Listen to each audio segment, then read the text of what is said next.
games begin?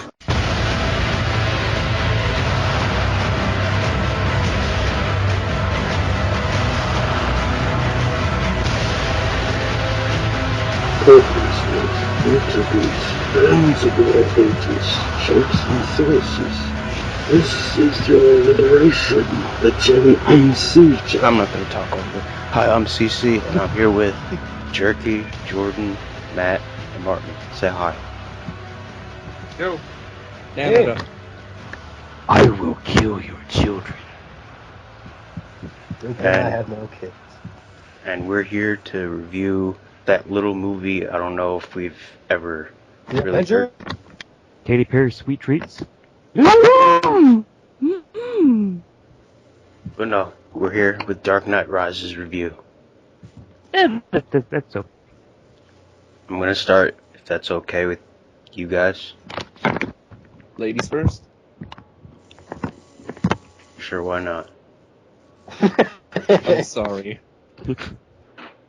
So, let's take a quick field trip back to the year 2005 with Batman Begins, the reboot that began the trilogy, 10 years fresh off that atrocity. Wait, Batman movies before Batman Begins? Yeah, let's just stay away from that. Oh yeah, the one with Adam West. Okay. Let's just stay out of the 90s in this review. Guys, let's at least be thankful it just didn't go to Batman triumphant. I think the only good thing that Joel Schumacher was make a film so bad that Warner Brothers decided to make a Batman film take it more seriously. Well, from my point of view, guys, it always comes back to just one quote. Like, the night is just darkest before the dawn. And honestly, that's what it came down to with this series of movies. I mean, you had something so bad that eventually they'll start reboot it, and then we get something fantastic. So you know what? Even if you take a time machine, and it's the same thing with, like, World War II and Hitler. I mean, you have to let it happen because everything works out for us in the end. So I think that's as much as in depth we'll get into that. But anyway, so Bruce Wayne is set up, and his overall goal of the series begins to become that symbol of hope, to inspire the citizens of Gotham to rise from apathy. But here's the origin of the character, something vaguely touched about in that previous series, which shall not be mentioned. Ooh. Diving into like his training with the League and his essential creator, Ra's al Ghul. God damn it, Nolan, I'm always saying Ra's al Ghul, but it's Ra's al Ghul. it is Ra's though. It's Ra's al Ghul. It's Ra's. Ra's. There's no Ra's. It's always been Ra's. Ra's. Where the fuck's the H? Liam Neeson. That's all I know. And the main motif of this one is fear. Batman's inspiration become the symbol, using it as fear as the fight to the fear that inhabits the city. And yeah, Batman Begins is probably my favorite superhero origin. Maybe tied. I guess it's tied with Iron Man. I like Iron Man more. I like the old tone of it. I think Begin sort of suffers from originitis because Ra's and Scarecrow sort of get a shaft while no one gave a shit about Ironmonger, so that really wasn't a problem in Iron Man. Yeah, I mean the character development for Obadiah Stane is whatever. The point is let's stay on track. That's not the point of this review. And this is Batman country.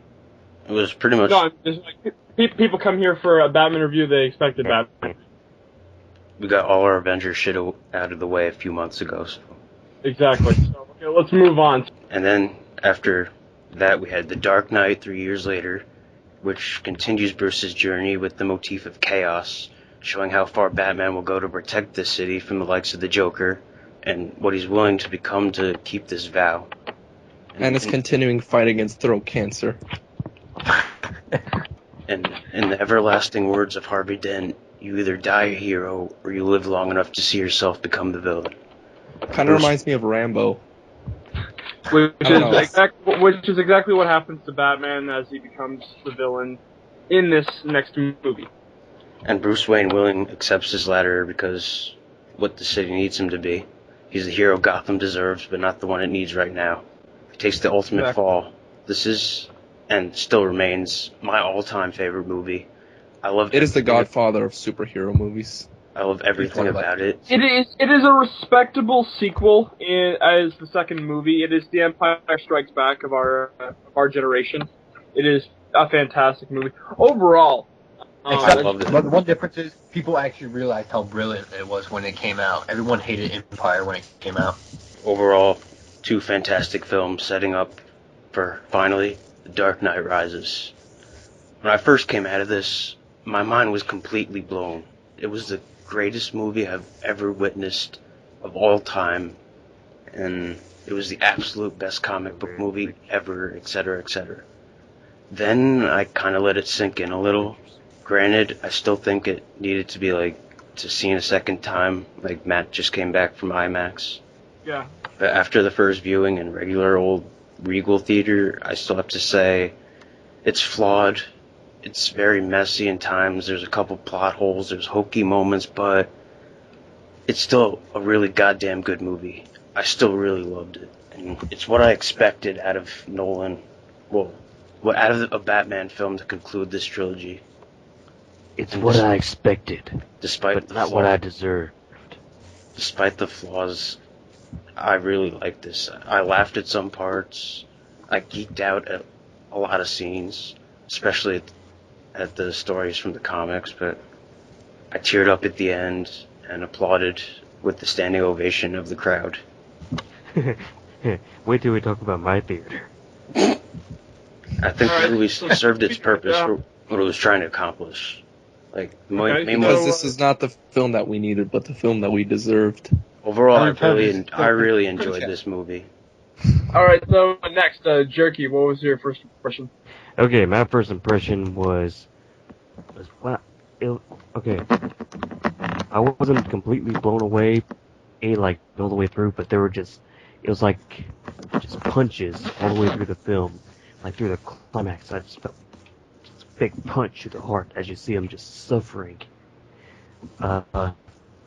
Just a whole lot of emotional scenes in this film that really got to. Of course, there were problems, and then when it got to the ending,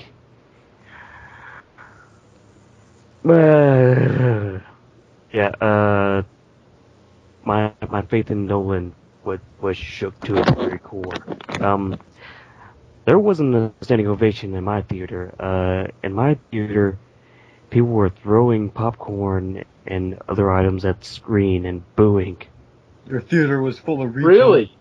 Yes, I haven't heard that before. Really? yes. Okay, so explain why. Okay, so we're doing spoilers and everything. Well, go back a little. I was in part of the marathon thing. I got off work at 6:30 and was at theater until 4 o'clock. Jesus. Watching all 3 films. And, so, of course, the crowd was just there for the trilogy. And they went there, just to see a happy popcorn flick. Okay. I think the major thing was, and where we first started hearing a lot of, what the fuck, is Batman seemingly dies. And of course that upset a bunch of people. I kind of felt it was coming, because Matt, you prepared me for it. I accepted it. I did. I knew But- it was going to be how Nolan was going to perceive the ending. I could call it a mile away. But I was tearing really, up for that part. But what really did it, and what caused my theater to go just ape shit, was when Joseph Gordon-Levitt's character, or his full name is revealed, Robin John Blake. And they hear, man, that's fucking bullshit. And Why? My theater laughed, but they didn't boo. It was obvious he was going to take over the mantle somehow at the end. They just picked Robin because everyone knows who Robin is. Yeah, but He probably it would was- be Nightwing. It makes sense, though. That's why I It don't just see wasn't some handled- people- I don't think it was handled like it should have been.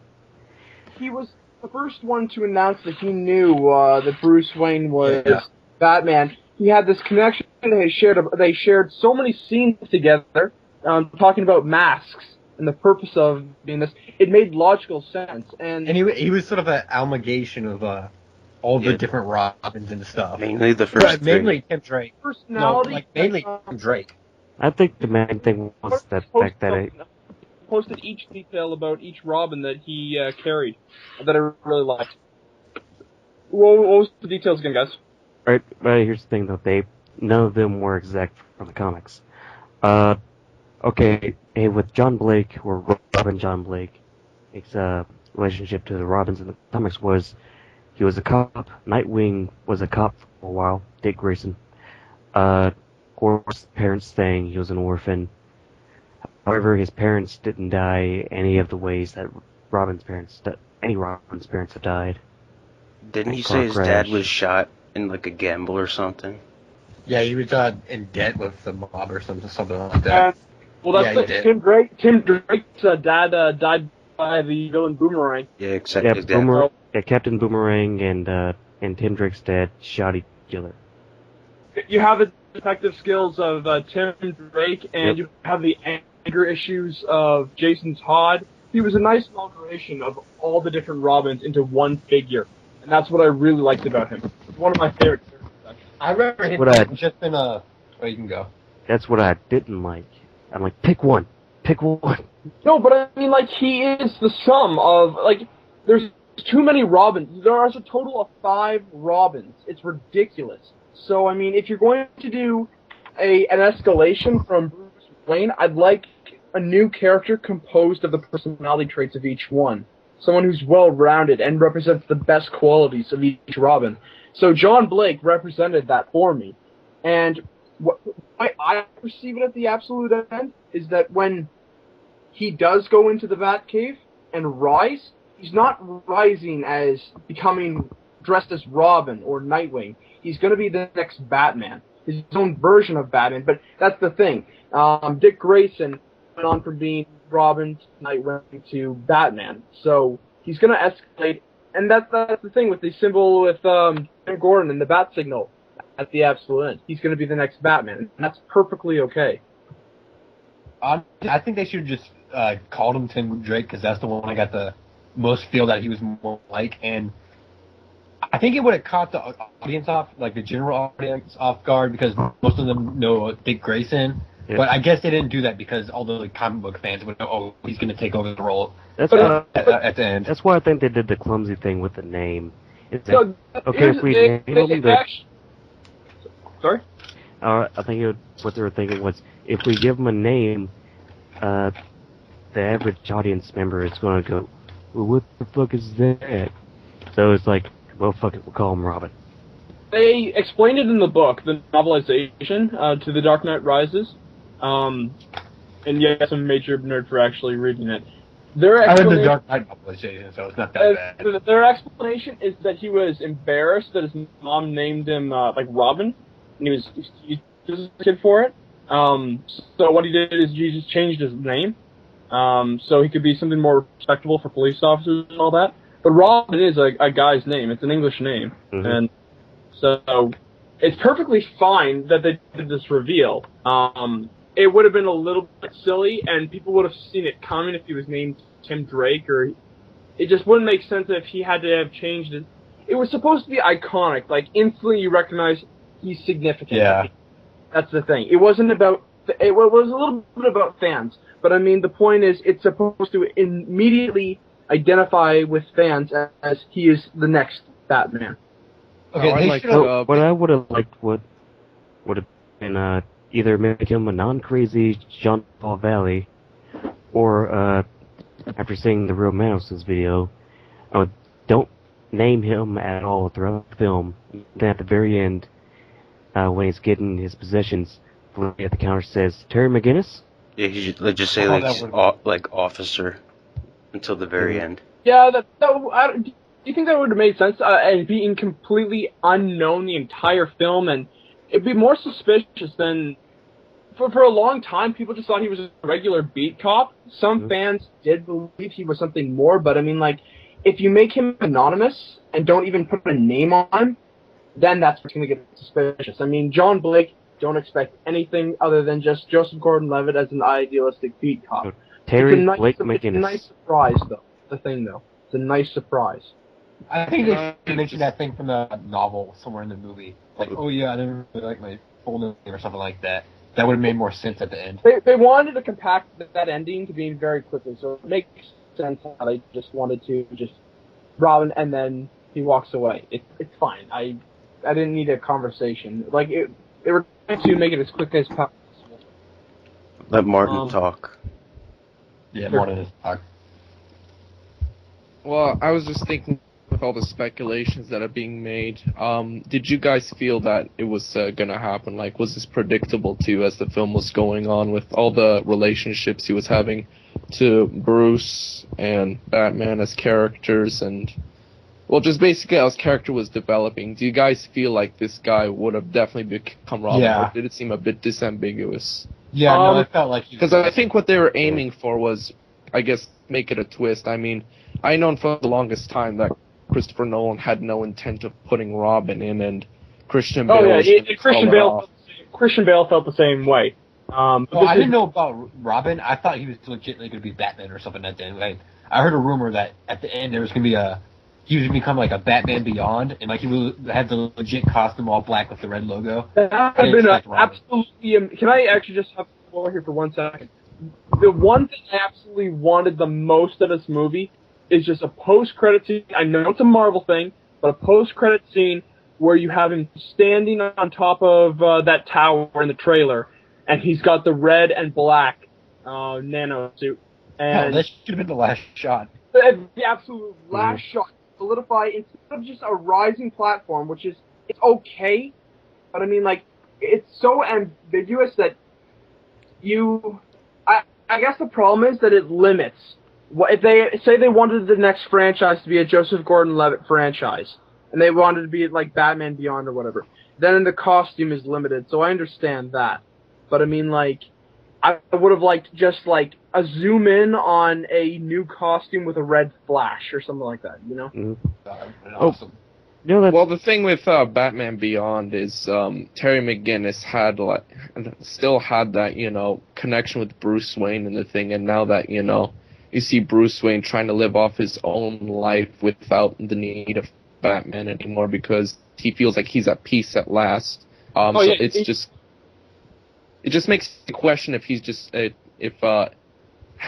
he were to be Batman Beyond, John Blake, I mean, like, would he have just done this himself? Like, who would he go to for, like, whiz? Because as far as I know, Terry would have been more correct. Well, that being said, I mean, he was pretty good on his own when it came to, like, he never was subservient to someone else's teachings and whatnot. I mean, you have to admit, he was reckless at times. He was a hothead at times, but I mean, like, he seemed to be able to grow without Lucius or Commissioner Gordon or anything. He didn't really need a figure to teach him. But I mean, like, no, I thought it was. Sorry, I just lost my train of thought for a second. No, I thought it was fine with who he is and what he's going to become, and I don't need Bruce Wayne to come back to Gotham ever. I think that's the whole idea, is that being in Florence, like, he's going to marry Selina Kyle, so I think it's okay what his ending was. I think he finally got the happiness that he so richly deserved. You know what? I actually really feel the same way about that, but yeah. Well, I was gonna say that the ending, a lot of people are kind of, you know, spiting on it and all. Yeah, I'll get into my thoughts later, but yeah, you keep going, Martin. Well, we could just save this when we talk about the ending. Yeah, it's probably better off then. Okay, all right, fine. One thing about John Blake, do you think he would kill? Because he did kill people in the movie, but that's because he's a cop. He killed two people at the construction site, and like when that was by accident. He was frantic, so I don't think it was his intention to do so. He's no Red Hood. We have to remember, he is a police officer, okay? He's not 7 years of martial arts training and tech, and he's an ordinary guy. And like I said, and it was by accident. ordinary. So it's okay. Well, policemen have the general intention of not really trying to kill, just to, serve and protect, right? But that's the only. No, that's Canada. This is American movie. Fuck! It's only 2 people. Yes, it does suck that he did kill, but I mean, like, he did pretty good for the rest of And the they movie. were working for Bane. I'm not just saying it justifies. I'm just saying it's okay. It's relatively okay. I mean, They didn't kill anyone, think- they were just setting explosives.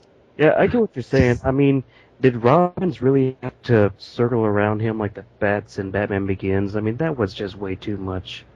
no. I want that scene. Am I the only one that saw that? What the fuck? No, I I noticed want- it's I just want what to I see now. what I appreciated about it was that it was a direct flashback to Bruce Wayne in the cave with the light and him rising. There's a lot of tie-ins to Batman Begins. I mean, it's ridiculous. I think that's the Even one the aspect. "Where are you" line. Sorry.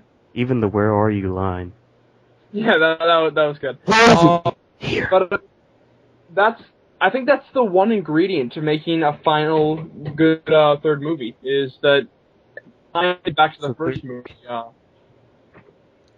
But the points, it kind of feels like the middle movie never existed, Yeah. Well, no, they had the whole Harvey Dent thing throughout the movie. Yeah, but a lot of the majority went to what happened yes. with, like, Joker and everything. Nolan knew what the better movie was.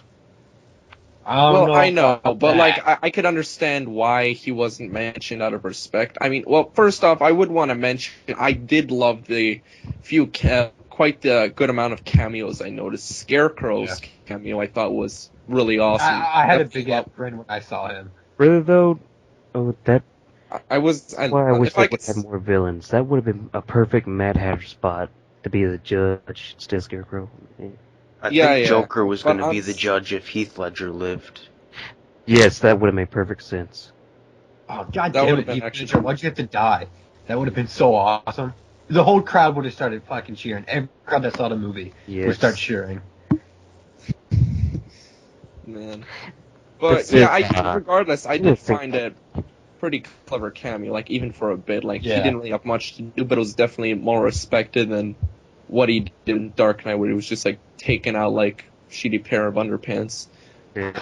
Raish, it was a mere illusion, but it at least referenced stuff. At first, I shot my pants at first. Like, I was like, no fucking way, but then he was just an illusion. Yeah, I was like, holy shit, they did it. Nope. Fuck. Nope. Two-Face That was a literal definitely was. just a moment. You think Rachel was alive? Nope. Chuck Tipton. Yeah, I'm not gonna lie. When I saw that scene in theaters, my eyes went absolutely wide open. I was on the edge of my seat. I'm like, Nolan, you did it! And then it's just like a face. It's like, no. Nolan, you crushed my heart, and then you Liam crushed Neeson my was too soul. busy shooting Battleship. Oh, his 5 minutes. Well, that's 5 minutes. I'm going back with it to fucking Battleship. No, he was in Battleship for 5 minutes apparently too. Kidding me. That's his new thing. He's in movies for 5 seconds, and they market the fuck out of that. He's not going to be in Taken 2 either, except for 5 minutes. He's going to be at the end. He's like, "Oh, you did the same thing as me." It's gonna be Jeremy Renner the whole time. I'm fine with this. Well, yeah. Moving on, what I was saying. I did like how Two-Face and his fate was a really big driving factor for how the third film was being made. Mhm. Like, even though I said, like, the second film feels like at points it never existed, you can at least acknowledge that Harvey Dent and his actions did place the city at a lot of what the plot was centered around. Mhm. It's nice. I might have viewed this wrong. Still no I'm trains though. What the fuck? I might have viewed this part wrong because it was kind of like I was kind of like really tired when I was watching the movie in the beginning. But the doctor that Bruce went to, did it actually reference the doctor's name on the door as Thomas Elliot? No, it didn't. It didn't? No. Oh, that must have just been me. However, one thing to keep in mind: the officer who made reference to putting his money in his mattress. Did you read his name? It says Allen, as in Detective Allen. He's a officer from the comics. Oh. Yep. Okay. Well, little Easter eggs. Yeah. Okay. Well, I did like. That's a Allen. He's a cop from the comics. In fact, if you watch Batman Gotham Knight, he's the main character. That's nice. Oh yeah, I seen I that. almost could have swore I heard someone say Officer Bullock. That would have been awesome.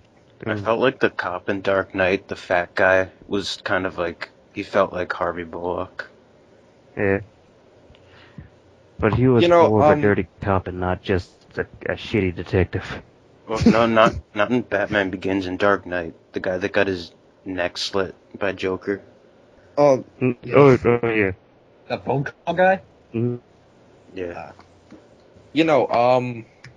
Shoot. Yeah, I actually did hear Commissioner Gordon actually reference Killer Croc in there at one point. Whoa, did he? What?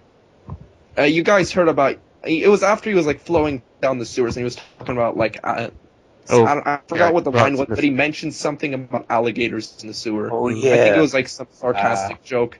I definitely felt that was a nod to Killer Croc. I did it. Damn it! I wanted to see him throw a rock.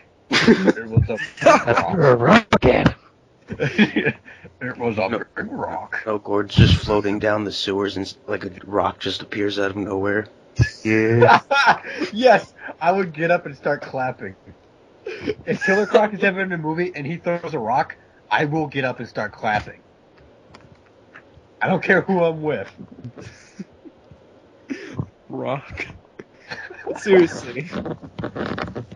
I did find that pretty clever, like, put in there. Yeah, I did not know that. I was just thinking, like, the alligator in the sewer meant. When you're not connected to Croc. Although, ironically, Killer Croc did appear in Gotham Knight, didn't he? Yep. I'm not sure. Is Gotham Knight actually tied into Batman Begins? It says it is. Nope. But I don't know if Nolan counts it as canon. Doesn't have any attached, so it's not. I mean, we went from throat cancer to Kevin Conroy back to throat cancer, so it does tie a little bit of suspicion. It's like a Batman within a Batman. I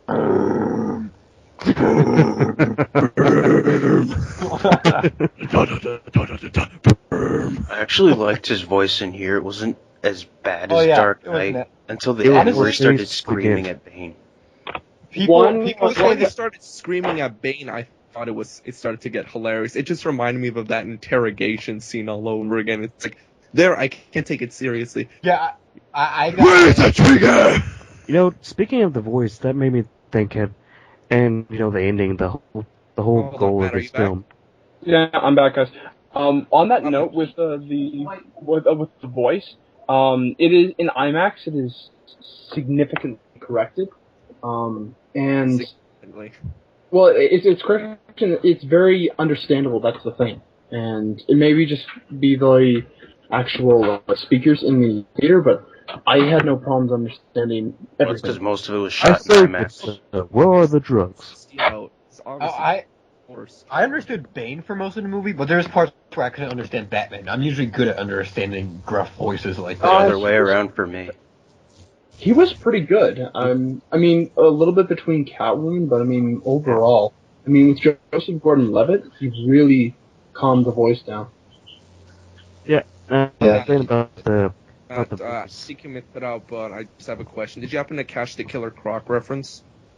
Waylon Jones? Well, they were talking about alligators. Alligators in the sewers, right? Yeah. Did you feel that was not to Killer Croc? Spider-Man has done that too. I mean, it's like New York in general has done that. Oh, there's alligators in the sewers. Yeah. Mm-hmm. It's a New York thing. Yeah, I didn't really get that. It'd be cool if it was. If you said crocodiles, Yeah, giant crocodiles. But I mean, like alligators in the sewers has been very common that's in Metro. I think we've had a few references here in Toronto, but I mean, like it's a New York thing, it's a States thing. Okay, that's probably why I felt kind of Yeah. jumped out at me. When Gordon was floating down the sewers, he crossed into the Marvel Universe. Spider-Man's like, who the fuck is that? And he starts beating up on Lizard again. It all started with a bunch of rocks. Rocks everywhere. Okay, You guys. see a picture of like Killer Croc, and it's like with this Marvel comma versus that's DC. Killer Croc is the main villain in Marvel versus DC. He starts it all. Lame. It was a big rock. Okay, guys. We're talking about the voice, and I like Kevin Conroy's approach, whereas his Wayne voice was his fake voice, and Batman was his real voice. Whereas in this film, Bruce Wayne just has a regular voice, and Batman's voice is a put on. I felt that was a nice little thing with this film series because, well, its ultimate goal was that Bruce wants out. Unlike the comics, he isn't Batman. He is Bruce Wayne being Batman. And so, what I'd like to see is down the line when they're going to do it, not too far from now, when they reboot it yet again, and they go with the Batman animated series approach, whereas he is Batman and be Batman. That's what I want to. That's sort of different from all the other superhero movies, because most superhero movies, like the regular guy is the real person and the superhero isn't. But for Batman, he's Batman. Yeah, that's what I want to see. Well, can I just jump in here with this impression? I know it will never stop, but I really want people to stop complaining. I'm not saying for you guys, I'm just the public in general when it comes to doing these movies. Stop complaining about the voice because it has a purpose. Mm-hmm. If you are the equivalent of a very, very famous actor, who everyone knows their face, knows their voice, could easily identify them. I mean, he's Bruce Wayne, he's the Prince of Gotham. You'd have to go 1,000 miles to meet someone who didn't know your name. So the whole idea is that if you don't mask it, someone easily is going to call it out. I know you're Bruce Wayne, and that's I'm one not thing gonna I've lie. always. I actually like the Bale voice. It's just that sometimes in this movie I was sort of hard to hear. Well, in the other movies I had no problem with it. I think it actually is intimidating, and Yeah. one time when he lost his shit in the prison room in Dark Knight, I actually was intimidated in my seat, and that's never happened with any Batman interpretation. So And in here, you could really feel he was angry at Bane. Yeah. when he screamed, it's just like, holy shit just got real, and that's what I really enjoyed about Bale's performance in this, is that he really let the anger out. A lot of the scene. And that fight in these sewers is easily the best choreographed fights I have ever seen in a comic book movie. I'm the League of Shadows. I'm here to fulfill Ra's al Ghul's destiny.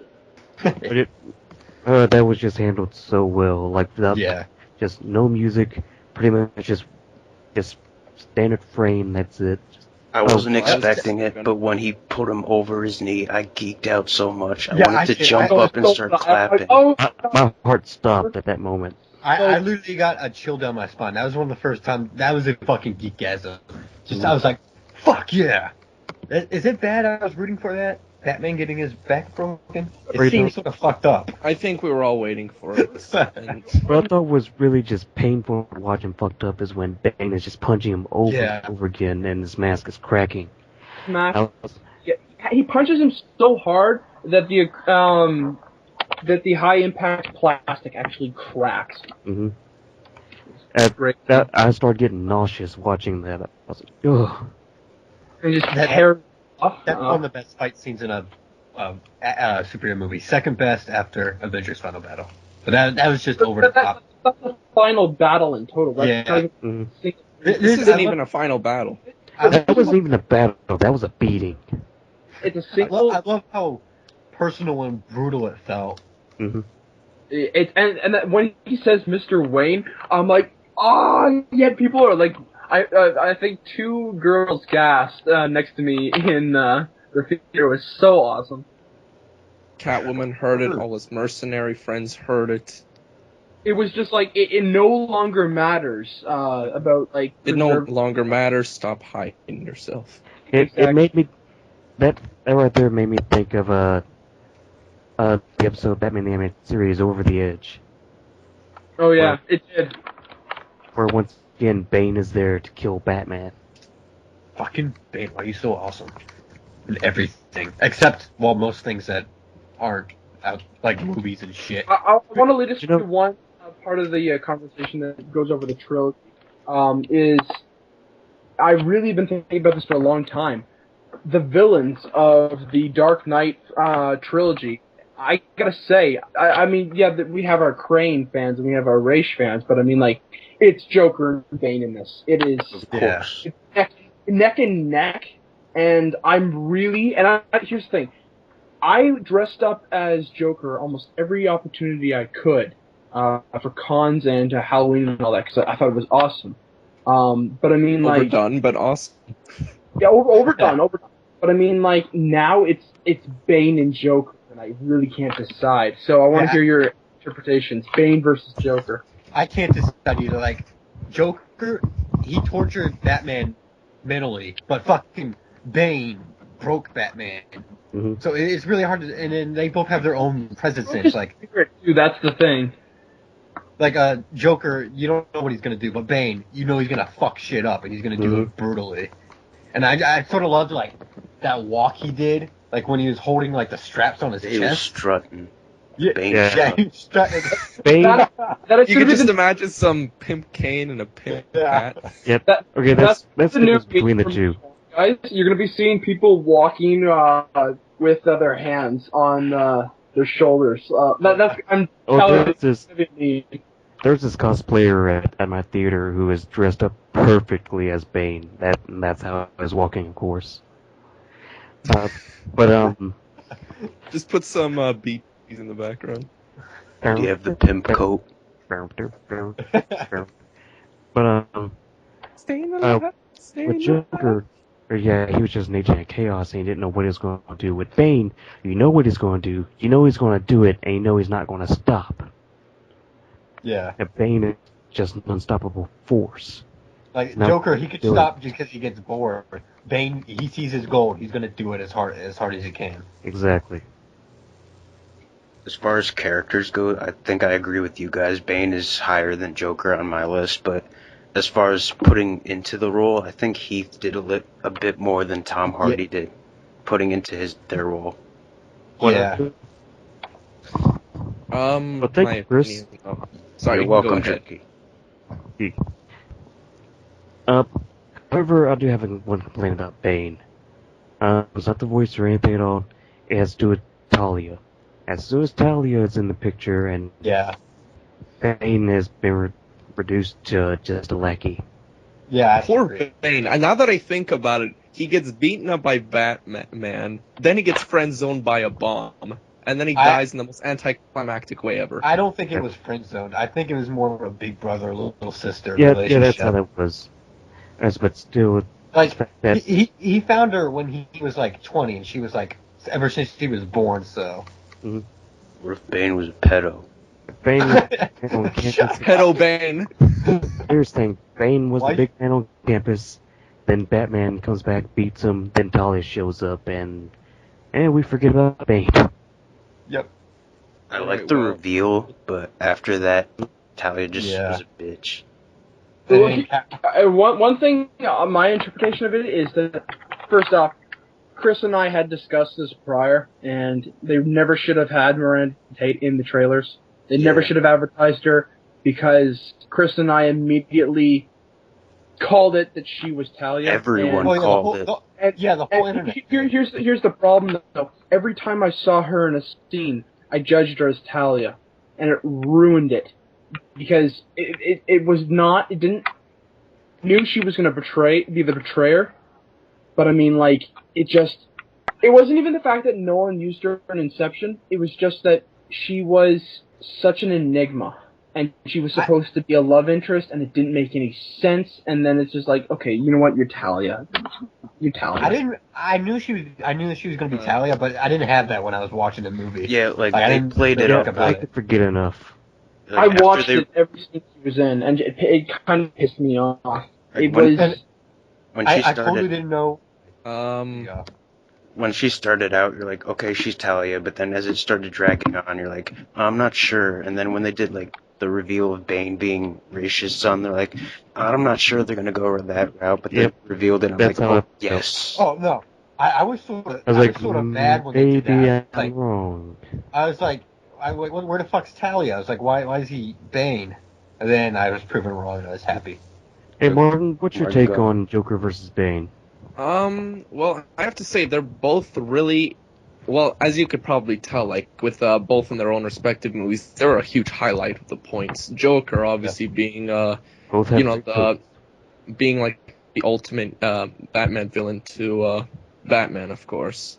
And Bane is just is pretty much the only guy out there who's ever actually beaten Batman physically and mentally. So it's kind of like a huge match for him, and it's always why these guys would be highlighted as such focal points for the film themes.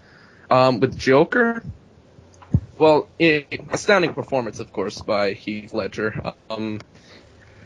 And I did feel like Joker did cause a lot of commotion. In fact, I kind of felt there was like a bigger body count with Joker rather than Bane. Like I know I know with Bane he just kind of blew up and he had like a lot of initiative, but with Joker, as he described himself as a mad dog, I felt he was a little more dangerous than Bane in a sense because he could just talk his way out of anything and practically made Harvey Dent into who he was. Mm-hmm. So, and with Bane, he's one scary motherfucker, I'll tell you that. And Of course. and Of course. and I don't know, I actually do like his voice, but holy fuck, Yeah, jacked with at it. first the voice and the first thing was sort of goofy, but I grew used to it. I really like it now. Yeah, it's So just do I. like he has kind of a mask, and it feels like he has like a huge microphone in there or something. Sean Connery was in that. A mini Sean Connery was in that mask. I don't even get. It doesn't sound like Sean Connery. Junior.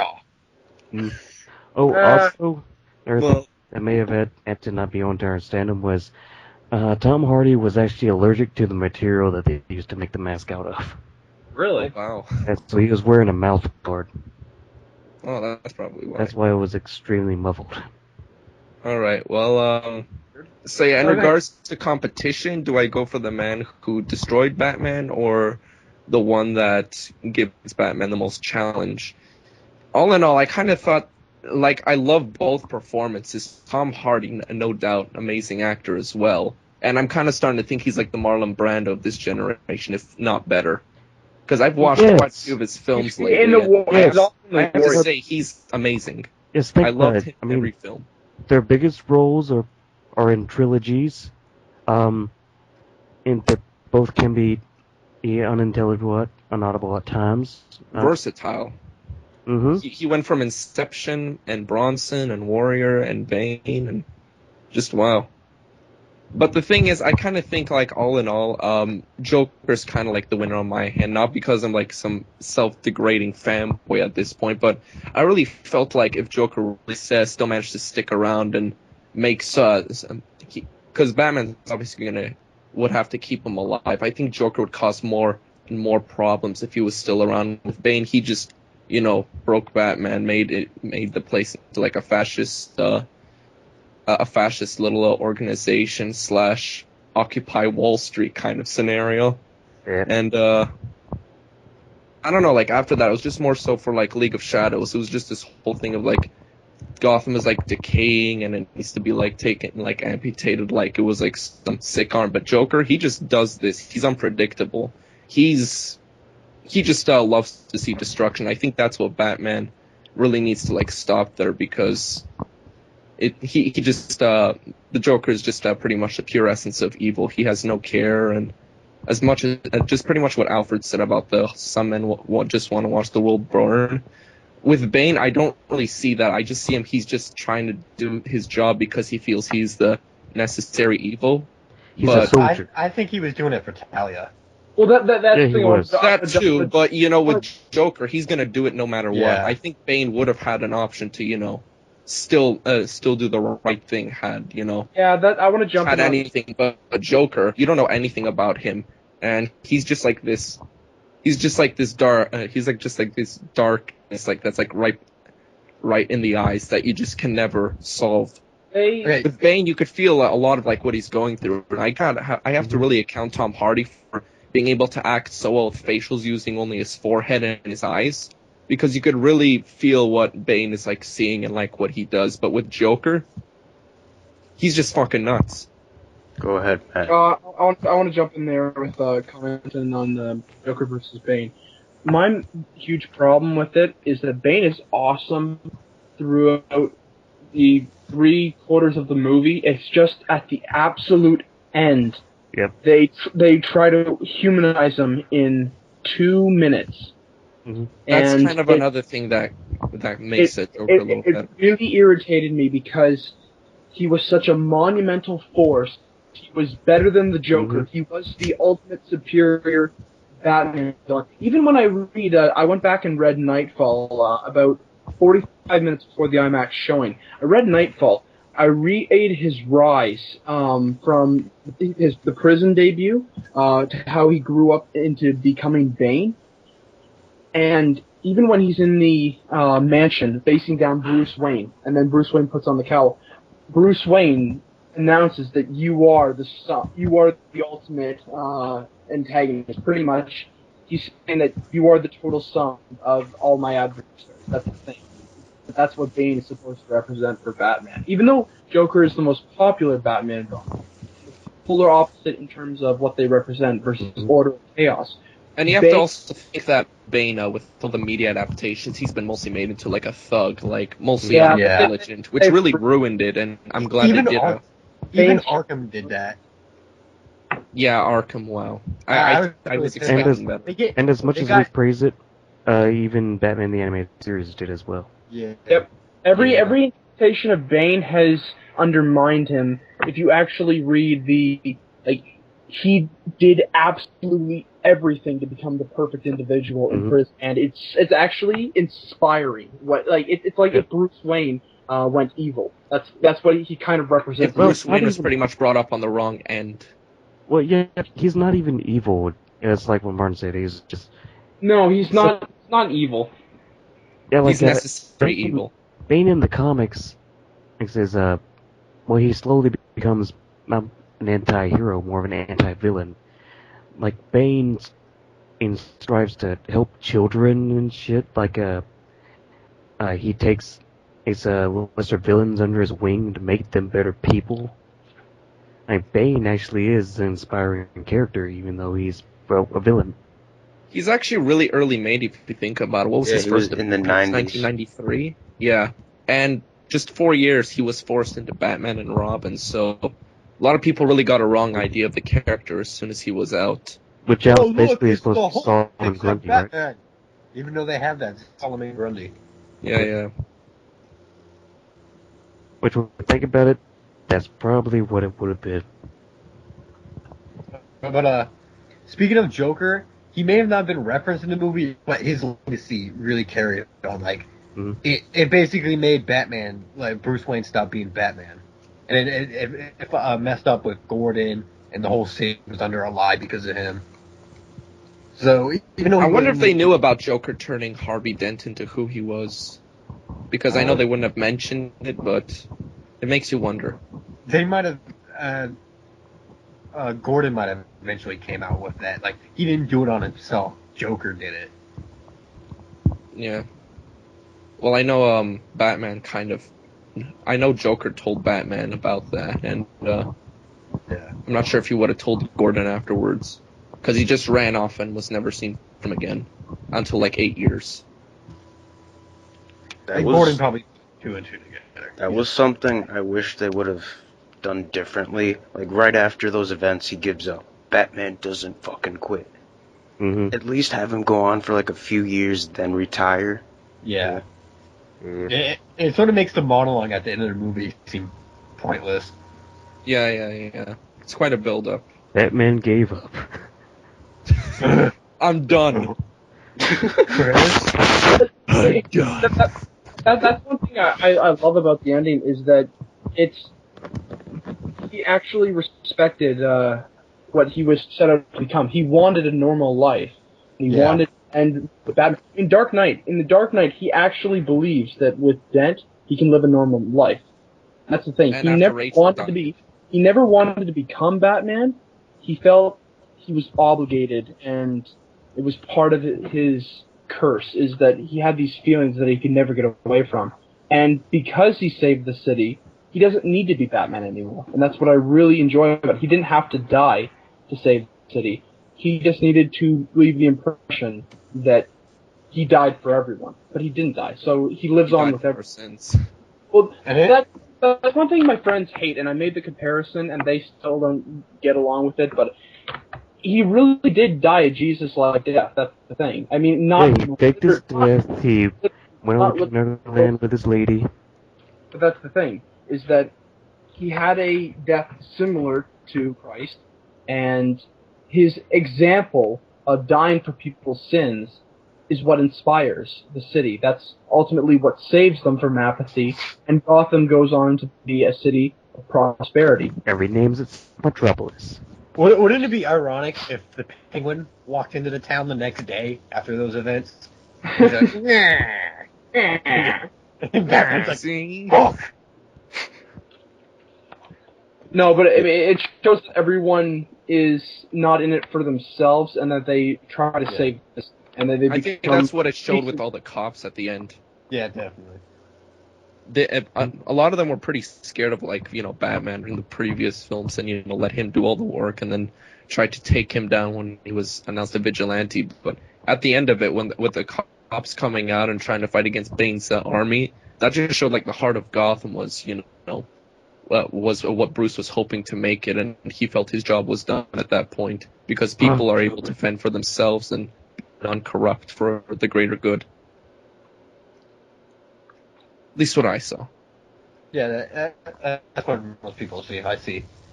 Like, I saw some people saying that they were mad at him as the cops. Like, oh, the cops are the only good one, but whatever.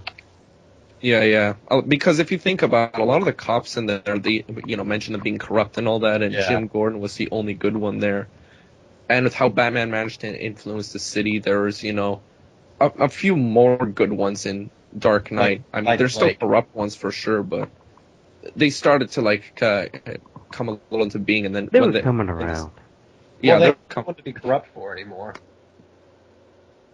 Yeah. Hey, that's made me think of begins. Gordon says, "In this city, who's there to snitch to anyway?" Well, now that Gotham is basically Metropolis, and Rises is basically in this city, who's there to get paid off by anyway? Yep.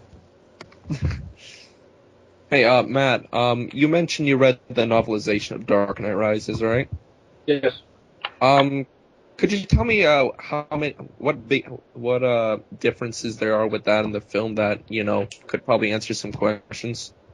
The very minor things. They just explain the rationales, like for why characters did certain things and how characters felt and reactions. It's not really major changes.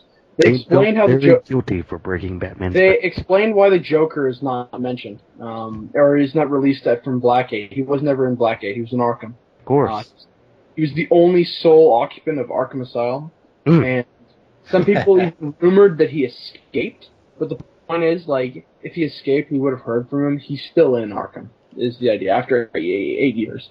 But I mean, like, there's very little differences. It's just, if you want to know why a character feels a certain way about something, then that's pretty much it. Can we talk about something that, in my eyes, stole the show? Anne Hathaway as Catwoman. Oh my Definitely. god. Oh yeah.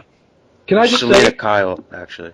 Okay, can I just say, having witnessed IMAX, can I just say what a fantastic ass she has on a screen? That's the only reason that IMAX is there. Oh my god, I don't know if she does Pilates, but she has the ass 50-year-old girl. Awesome. Batman just wanted to tap that. There it is. No, Anne Hathaway, honestly, she was one of the most enjoyable. That's what I love about this movie compared to Dark Knight. The characters were awesome. There was a lot, like, I really disliked Rachel Dawes' character in Dark Knight. Disliked a lot of supporting characters, but I think I liked every supporting character except for Miranda Tate. She did a fantastic job portraying her character, but I didn't like the character. She's a bitch. Yeah, she's a bitch. But I mean, Selena Kyle, she was awesome.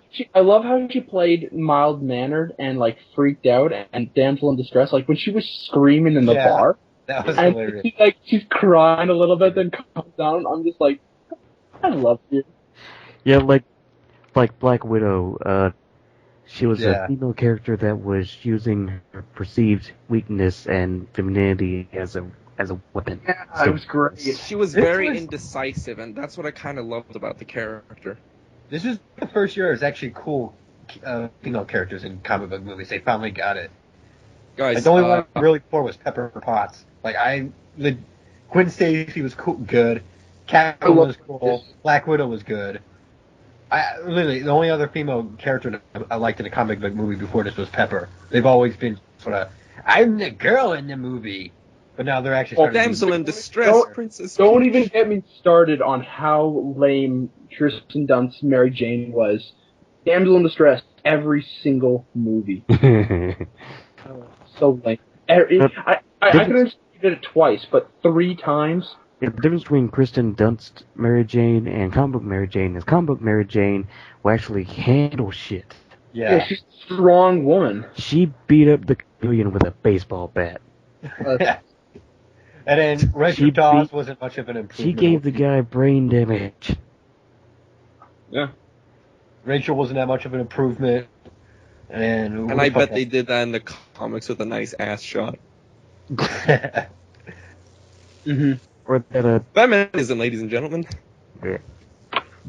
Well, that's one thing I liked about IMAX is just like in a regular theater, a lot of moments are really shadowed and not the greatest amount of detail, but I saw everything. Everything in the eyes. Well, no, that's what I really appreciate is that when you look at the regular screen, Batman. If you look at characters like Batman's face, the eyes are a little hard to see. You can see the light on his eyes. Hey, Matt. Yeah. So does that mean you got a really good shot of the guy in the white suit? White suit. Yeah, the guy in the white suit.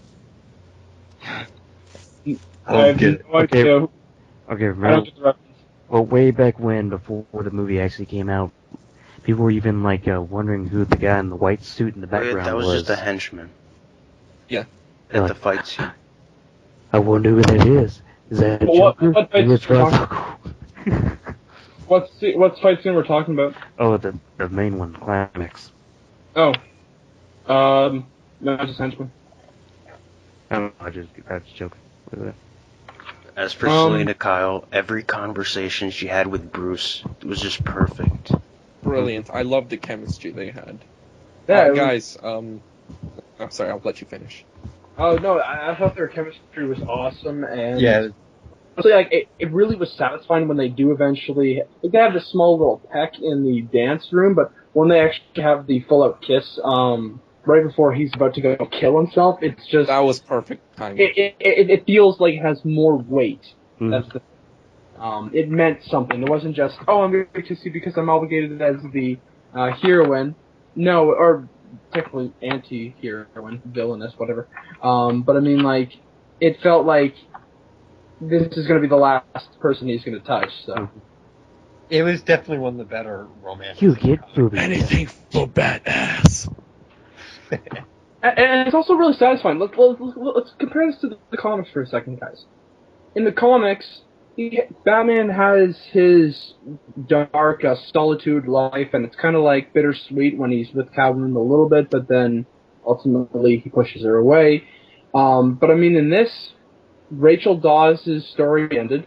and then Bruce ended up with Catwoman. They're going to get married. They'll have kids or whatever, but he has a happy life with Catwoman. Catwoman's a fan favorite, anyways. I just imagined a next speaking between a of bat and a cat. Oh God. That's like a Dr. Seuss book. The bat's in the cat. The bat in the cat. They're children. No. Anyways, What the fuck would that- talking about Catwoman, I was gonna say, we all know this question is coming, and I'm just kind of maybe pushing this a little further than it probably should, but Pfeiffer or Hathaway? Hathaway. Halfway. Is that a competition between any of the Burton movies and the Nolan movies?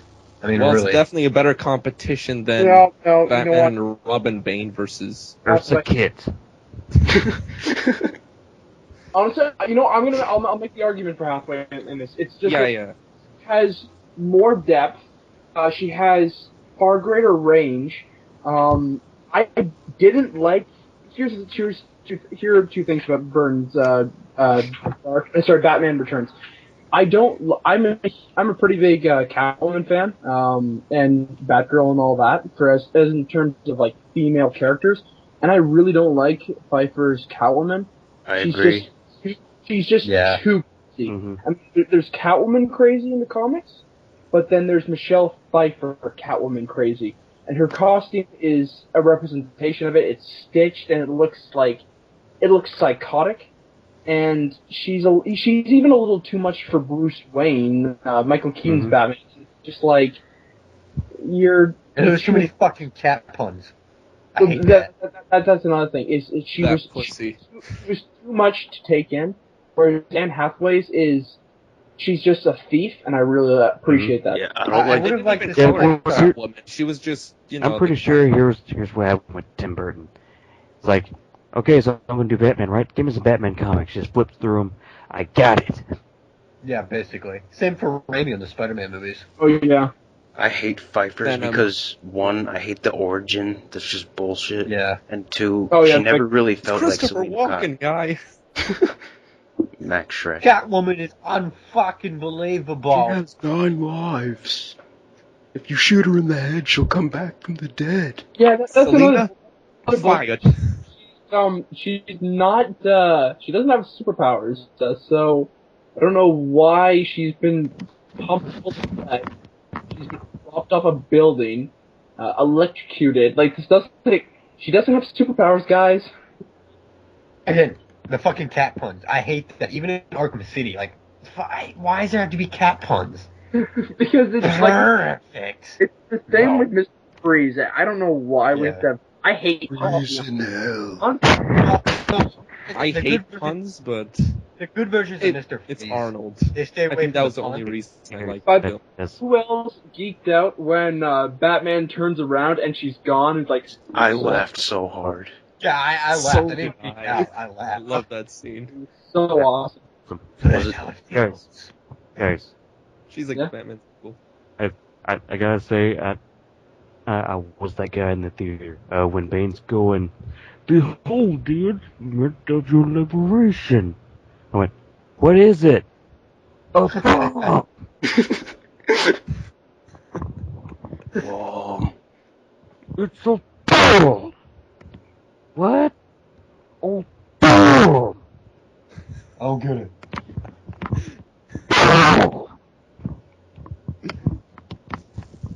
Jordan, there was a All bomb right, guys, in the movie. that's it. Just bring Dennis Hopper in.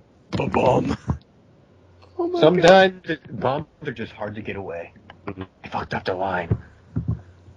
Sometimes you just can't get rid of a bomb. There you go. Um, Oh, I was watching that. Part of my You know, actually, I saw a old on an off note. I saw an old film from like 2002. Adam West and Burt Ward returned to the Batcave, and now after watching, I don't know if you guys have seen it, but No, after I've heard watching, about it. I want to get back into watching the original comedy series from the '60s because it actually does seem pretty funny. Because it is a satire. A lot of people don't recognize that. It's a spoof. It's not meant to be taken seriously. It's a comedy series. And yet some people still do. I know. I don't. Yep. It's not meant to be taken.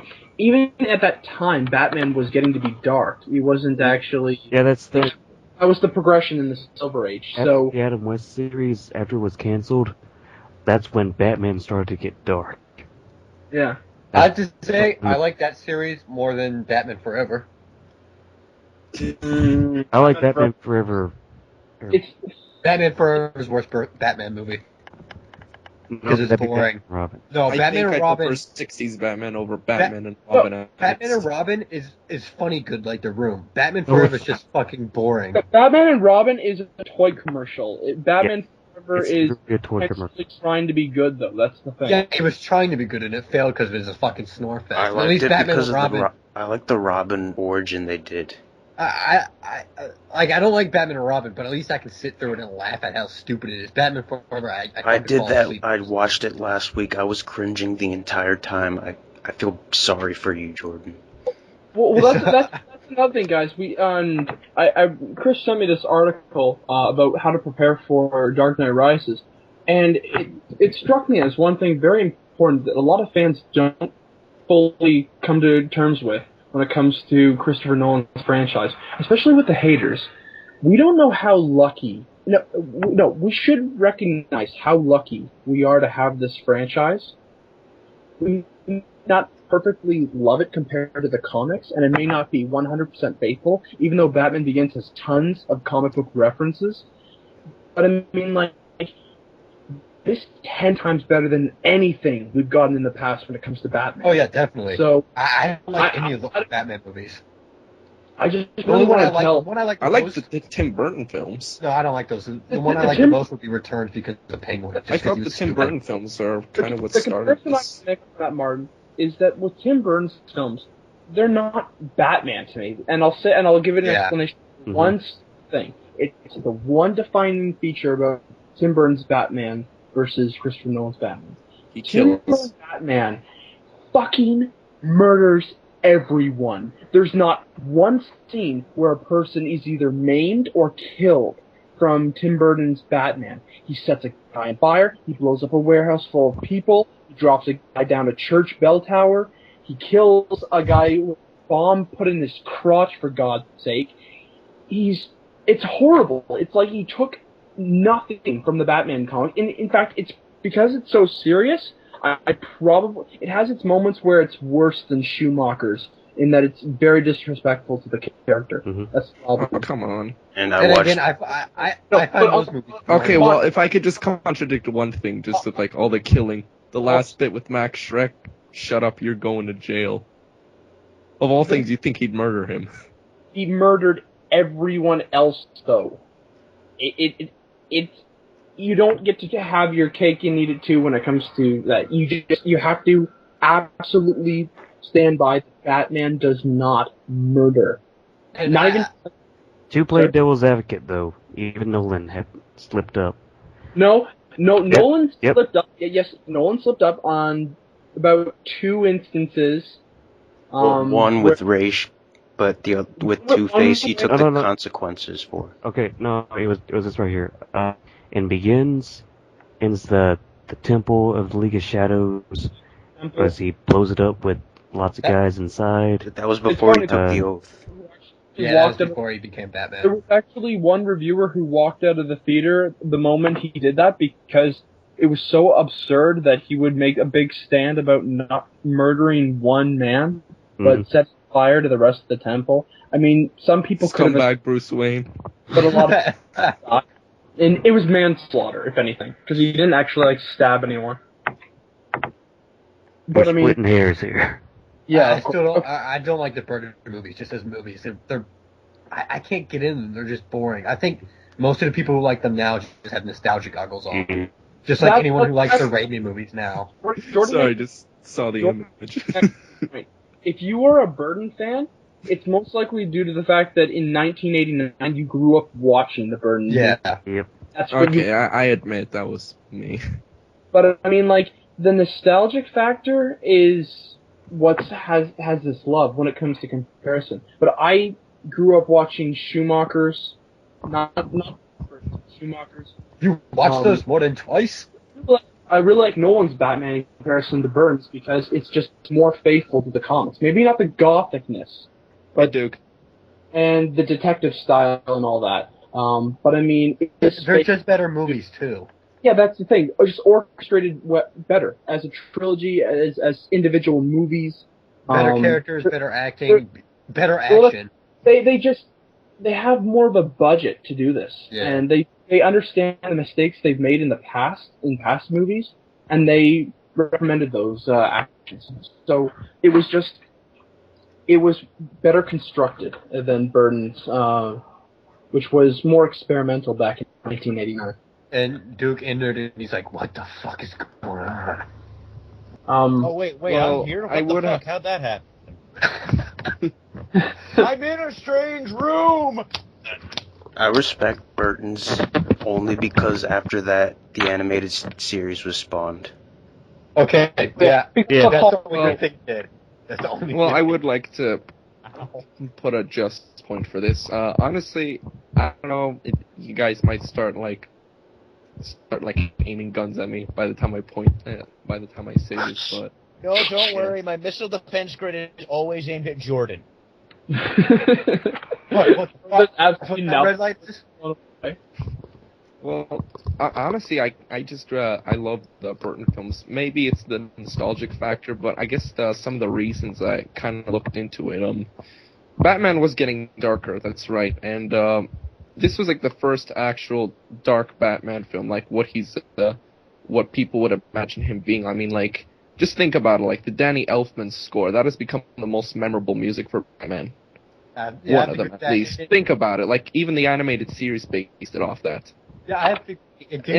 And it just gives such a perfect essence for Batman. Michael Keaton, like, a lot of fans disagreed. I think he's a terrific actor. He's versatile, especially going from like Beetlejuice to Batman. And as much as fans would hate him, I know you guys are gonna complain about him killing, but I don't know. There's just something I like about him, especially like how he performs as like Bruce Wayne. I mean, guaranteed he's not like he's not like Christian Bale as you guys would see him, but something about like for example, the scene where he's talking to Vicky Vale and he's trying to admit he's Batman. I kind of felt like.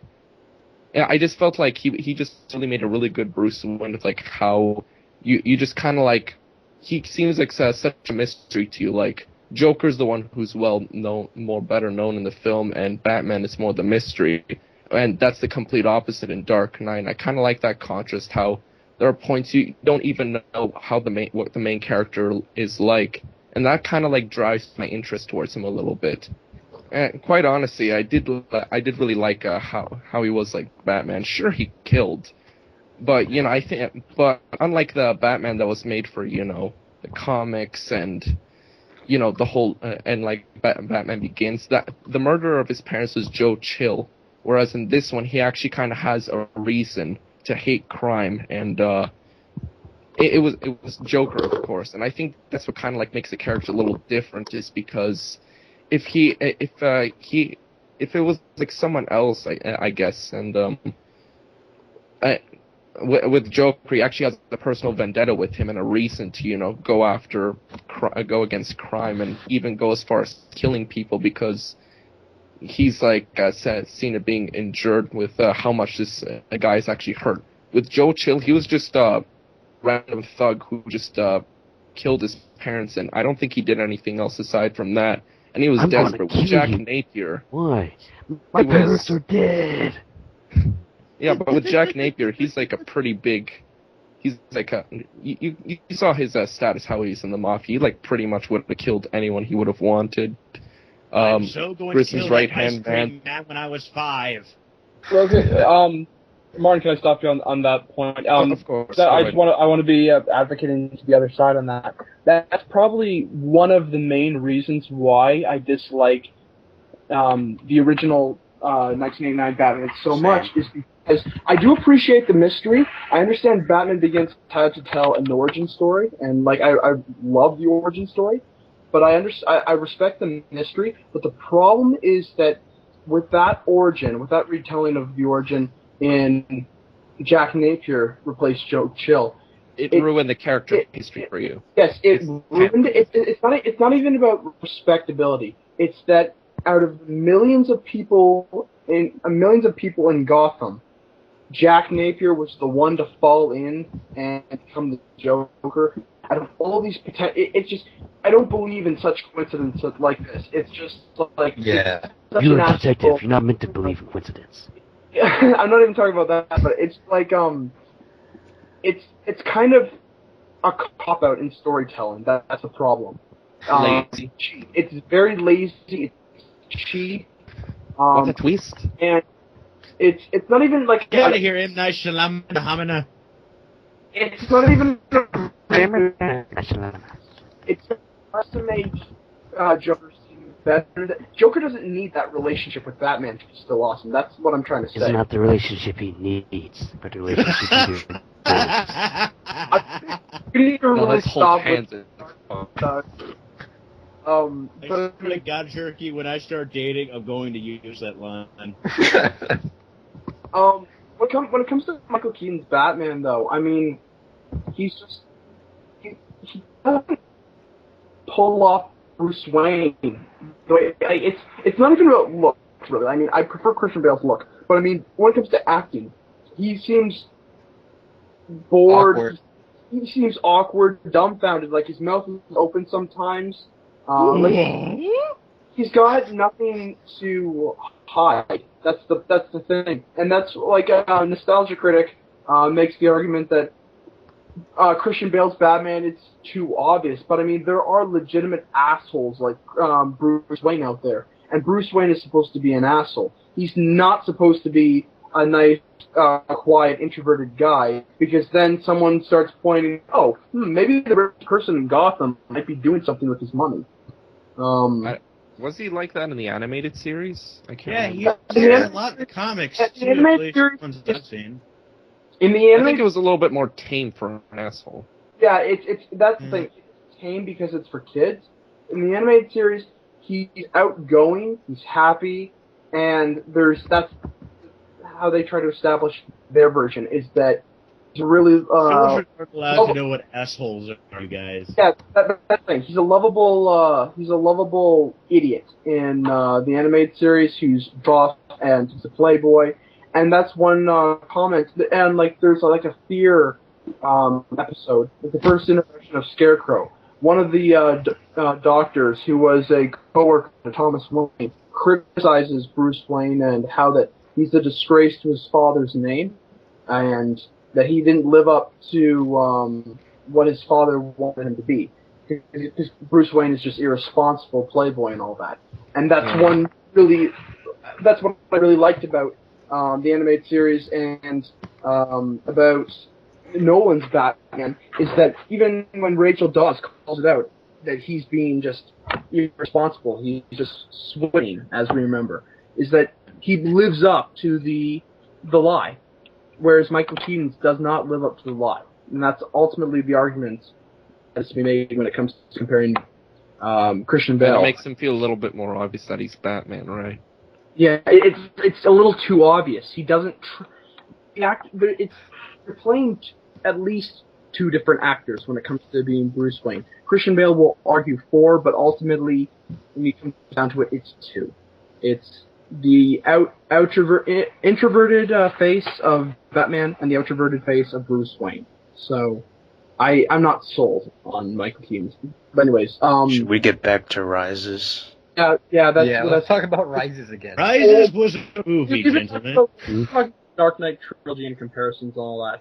But I mean, like, what about pros and cons? Have we gone on to pros and cons? We never kinda finished the. Well, we Jumping around all over the I place. like the part that had Batman in it. We never finished spoiler. the first impressions. Actually, that's actually a good point. That's enough. In fact, there's actually very little Batman in this movie. It was more of a Bruce because- Wayne story to me. Yeah, it's what it because should of the have first been. Wayne story. Dark Knight was a Harvey Dent story, so there's more room for Batman. Yeah. Actually, it's more Joker and Harvey Dent. Well, yeah, Because it really This isn't around. a car. I see it as a Harvey Dent story, because the whole And hockey story about pads. him. This isn't a car. I don't wear hockey pads and nice coat. I don't know how to do this anymore. That's a good point, though, guys.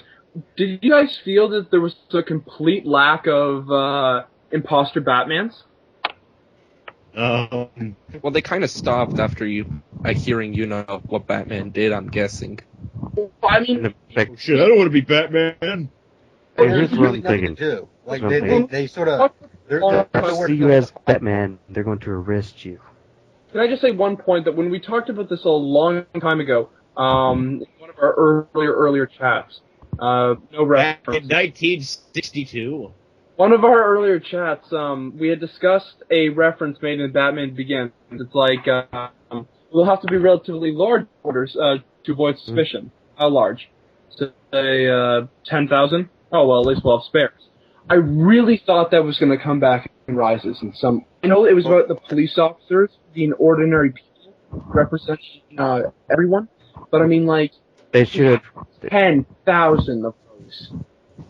Yeah, that would have been awesome. They were all wearing Batman masks at the end. However, I can see Nolan's point of view on one... Somehow Bane's wearing one. No. One major comparison I can definitely see is V for Vendetta. And he would have been compared as a rip. So I guess that's why he didn't. But I mean, it's kind of sad. The reason is because V for Vendetta did that is everyone would think, wouldn't that be cool if they did that in the Batman movie? That's kind of the thing, too. Like. And then Alan Moore dropped his cup of coffee. Alan Moore just turned on the TV and just this shit happen, and his beard runs away.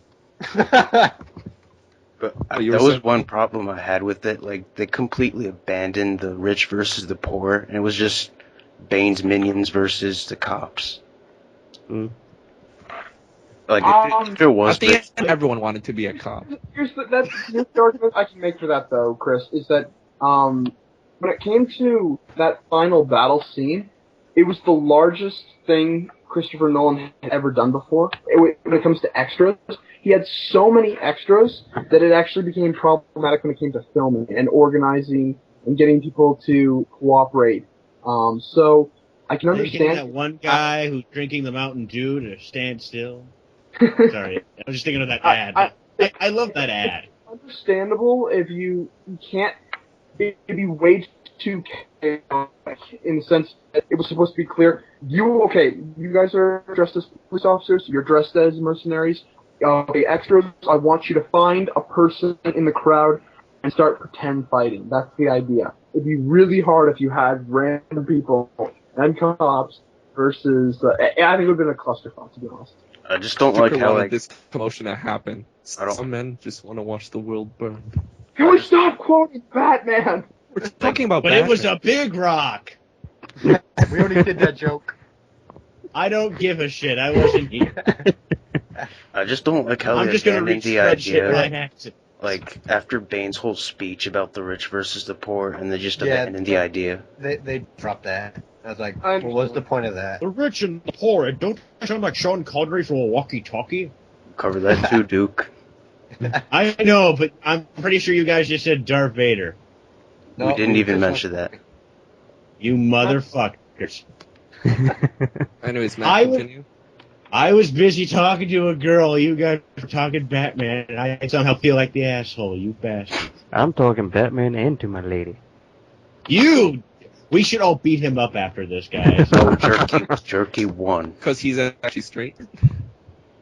You son of a bitch. I ain't even mad. I could do the same thing, Jerky, but the girl I was talking to needs silence. Matt, you had something to say, or am I mistaken? Oh, no, I was just talking about when it came to organizing extras, it's understandable to be limited. And yeah, it would have been nice to see a better organization and more diversity in that moment. But ultimately, I've seen the movie now probably 3 times, and it gets me every time when you see the crowd of police officers rushing forward. I think the police officers rushing forward with the music at the time is just, it's pretty inspirational. It's what I've been doing with the entire trilogy. That moment. Now that John Williams is basically retired, Hans Zimmer is easily the best composer. Yeah, the score was absolutely amazing. Yeah. Beautiful. I hear you guys praise him, but I have a piece of music he did for Doctor Who that would make you guys gouge your ears. I want to. We'll do it later. Trust me, it is insanely unbelievable that the same guy composed the song. I want to hear this. I Now. gotta hear. Now, I kind of wish that they did have regular civilians in that fight, just so you can have those few assholes that will start fighting on one side. They go, "Oh Yeah. shit, we're losing," and turn. What are we gonna do now, you guys? You also I had wouldn't to have keep seen. the fight as short as possible because they were running out of time. Keep that in mind. Mhm. 2 hours and 44 minutes, guys. I it's want that By the way, the 3-hour cut. fastest 2 hours and 44 minutes. Yeah, I don't have to agree. feel it really. It was But- like, Yeah, I didn't feel it. yeah, the first hour was like, Yeah, the first act was kind of No, boring. the first hour was horrible, but here's the comparison I like to make. I actually liked it. Am I weird? It wasn't first act- horrible, it liked was the just characters. boring. I didn't find it boring. I like seeing what the characters are doing now. Here's the thing, guys. There's way too many boardroom scenes with like it's too dry. That's the problem. But I mean, like, it really picks up in the middle act. But I mean, like, the problem was I didn't feel it when the action started picking up. But that cinema clip had to be stimulated. It was way too dry. But in Dark Knight, remember when the hospital scene? It's around the time of the hospital scene. It really feels like it's dragging out. Do you guys remember that? Like, you just feel like it went. Like, there's so many moments where you think it's gonna end, but it still doesn't end. Nope, I never feel that because I'm so Same. into the movie. No, you I'm never so felt into it. the movie. I don't really care. I just want to see what's happening next and next. And then Batman dies. No, wait, no, never mind. He faked his death. Oh, Like- and what's his name? dun, Yeah, dun, yeah. dun. I have no complaints with the ending. Yeah, I don't either. I like the ending. It satisfies. Yeah, it so satisfies, many different and it's a levels. good conclusion. It's not even like you feel really sad and you feel depressed and it feels like a part of your childhood is over. It's just like it's a nice conclusion. And I cried during it. Yeah, That- I well, did that's too. And it hopefully shouldn't a think new actually- beginning to yeah, something that's- that's almost as good. Alfred's last speech was so damn emotional. Oh, because he cries and it's just like, oh Yeah. my god, oh. That's another thing. Alfred I wasn't would, really that much in the movie, Yeah. but he Really really did. stuff Yeah. like I that. want to go over that, but I want to sort of say that from my personal review. Because I know why they did that. And I'm going to say Because here. he was filming a movie with The Rock? Yeah, no, it's because it's him and Gordon not being in the movie most of the time. It's just sort of a way to take away Bruce Wayne's, like, His father figures. what he falls back on, too. So it makes the situation seem more dire when Gordon and Alfred are in the movie for a It would have made that whole analogy great if there's a scene of Bruce going, "You're my new father figure, Jack Daniels."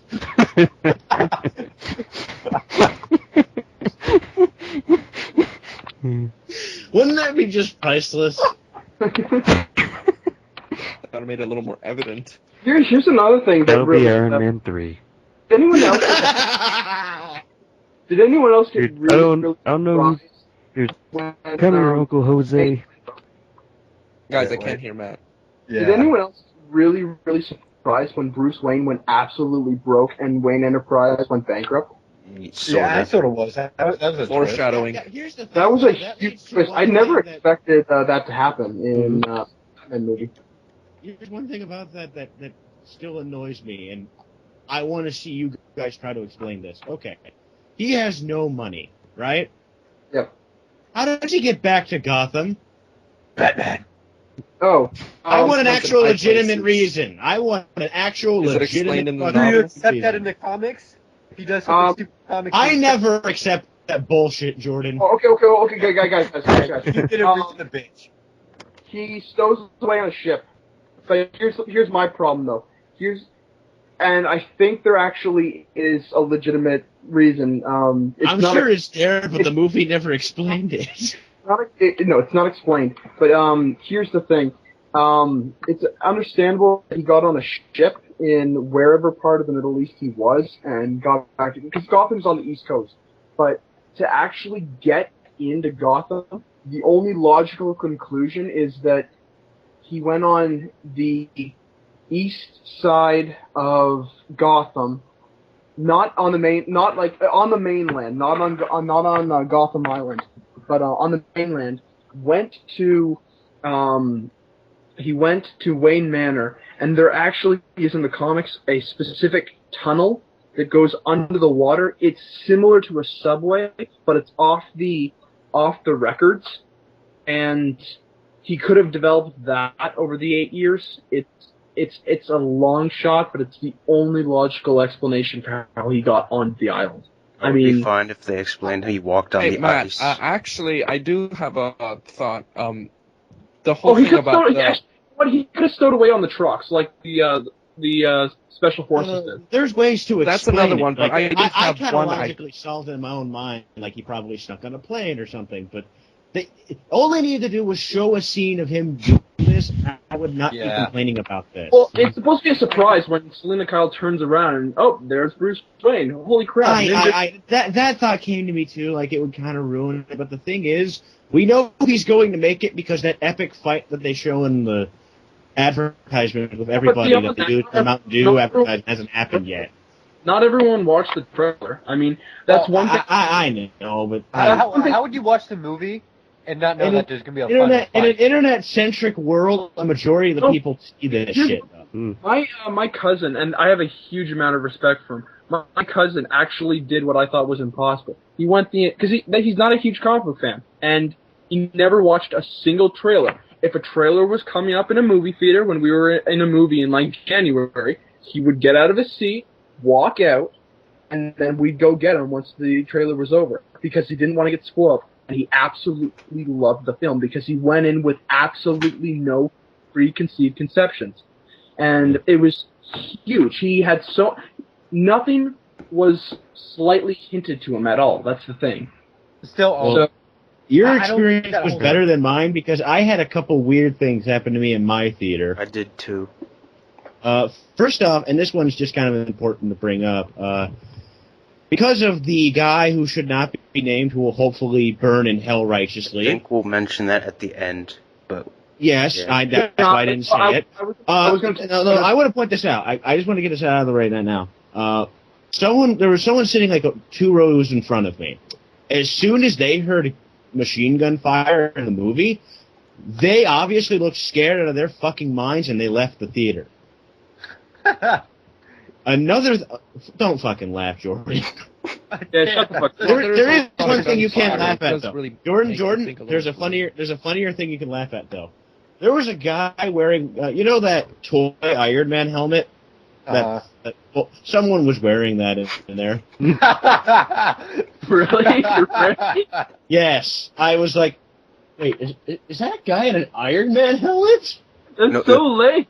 Oh, there was a guy dressed up as the Great Saiyan Man in my theater. One of the extras in the fight scene should have been dressed up as Iron Man. You should have had Iron Man is better than a Batman shirt. I guess that kind of beats what I went as. There's a guy showing up in a Spawn cosplay. In my theater, there's some stupid ass. I basically dressed up as Hank Venture, dressed up as Batman. Oh yeah. Awesome. I have pictures of it. Well, yeah, some stupid ass brought their baby, and she's like, "Oh, it's a good baby." Baby starts crying. Exactly. Who brings their baby to a movie theater? I never got that. I was actually sitting 2 seats down from a guy who brought his baby. Something like Darky Knight, you'd think they'd be a little more precautious. They had the common courtesy to go up to the front of the theater where no one was, so I'll give them that. I had some Guys, douchebag smoke out. Yeah. Some dude was smoking. I wanted to kick him in the head. Why don't you just report them? It's illegal to smoke in a movie theater. I wanted to kick them in the head. My theater act literally has considered doing pat-downs for cigarettes and take them from you. No, you mean like weed, Chris? Or like cigarettes? Jordan, it smelled, and I know the smell. I know that song, Chris. Dude, Bruce Wayne's totally a bet right now. Is Mad Bat in this film? Average day Of Chris. I think the bad guy from Star Trek Nemesis is talking, man. Okay, sorry. Darth Vader, man. Okay, Just Chris. going back to the whole conclusion of how Bruce got to Gotham, What's it that? just occurred to me that whole thing with you guys remember the specific points when Crane is like gets the people out exiled and they have to walk through the Death ice or exile. Death by exile. pretty much. Yeah. Best But- desk ever. Mm. That's like your mission in life, to make that desk. God damn it, Chris. I'm already halfway done, Chris. Okay, what is it, Martin? It just occurred to me. Hmm. It was the whole walking through ice. Yeah. Now, I remember when Bruce Wayne was at the League of Shadows, he was fighting Raish on And your ice as well, surroundings. and he had to he had to be really good with his footing as well. So I think maybe from what he learned from the League of Shadows, Bruce was actually able to cross the ice. Oh, that's a good Martin, comparison. you're a beautiful man. You know what? Martin, you know what? Round of applause for Martin, I actually. said that That's actually too. Chris, no one cares. good on you, Martin. Good on you, buddy. Racist. Thank you. Whales arm Jesus. frantically. Because, you just see him walking with, nothing really there. Like, he Exactly. doesn't, have a car. You don't see, any signs of a ship. He just walks. And he just did so have you know when you see the flare in the ice. And he walked on water. Like, Jesus. There it is again, Batman's Matt. better We're not than But trying think those about it. He compares- managed to Yeah. get the flare of the bat symbol and just make it cross specifically I wanna through the see that- ice. I wanna How see how that else could he scene. have done that? I want to see I that think he scene of him walked. on the bridge painting up the gasoline. It's like that's what I want to see. Show how I didn't put it on there right. I need to put more. No, me. You guys remember, sorry, not remember. You guys watched howitshouldhaveended.com, right? Mm-hmm. Yeah. It's like something that would be fun of. It's like, so Gordon's like, so we have about 12 hours left, maybe 8 hours left, and you took an hour to put that on there. That'd be pretty cool. What the fuck is wrong with you? I just love Bane's expression though. That's impossible. How can you do that? Yes. Now I just want to have someone do that Bane voice and do ordinary life tasks, like ordering a pizza and going to Walmart. Oh. and- Oh, dude, I lost my shit when he goes, "What a beautiful voice." Oh, it was so I funny. know. Like, I mean, a few people lost it in the theater on that too, Jerky. However, I remembered something else. Two things. One, as we all know, I am a giant fan of Stargate, Oh yeah. and one of the main actors from Stargate's in it for a bit. Yeah, I just meant Some guy in the There you go. Some guy in the back said, "Holy shit, it's Teal," and I wanted to go up and hug him, but that's not the. But here's the thing, though. Before that, you know what he said when the whole Ra's al Ghul ghost flashback thing showed up? He said, "Holy shit, it's Qui-Gon Jinn."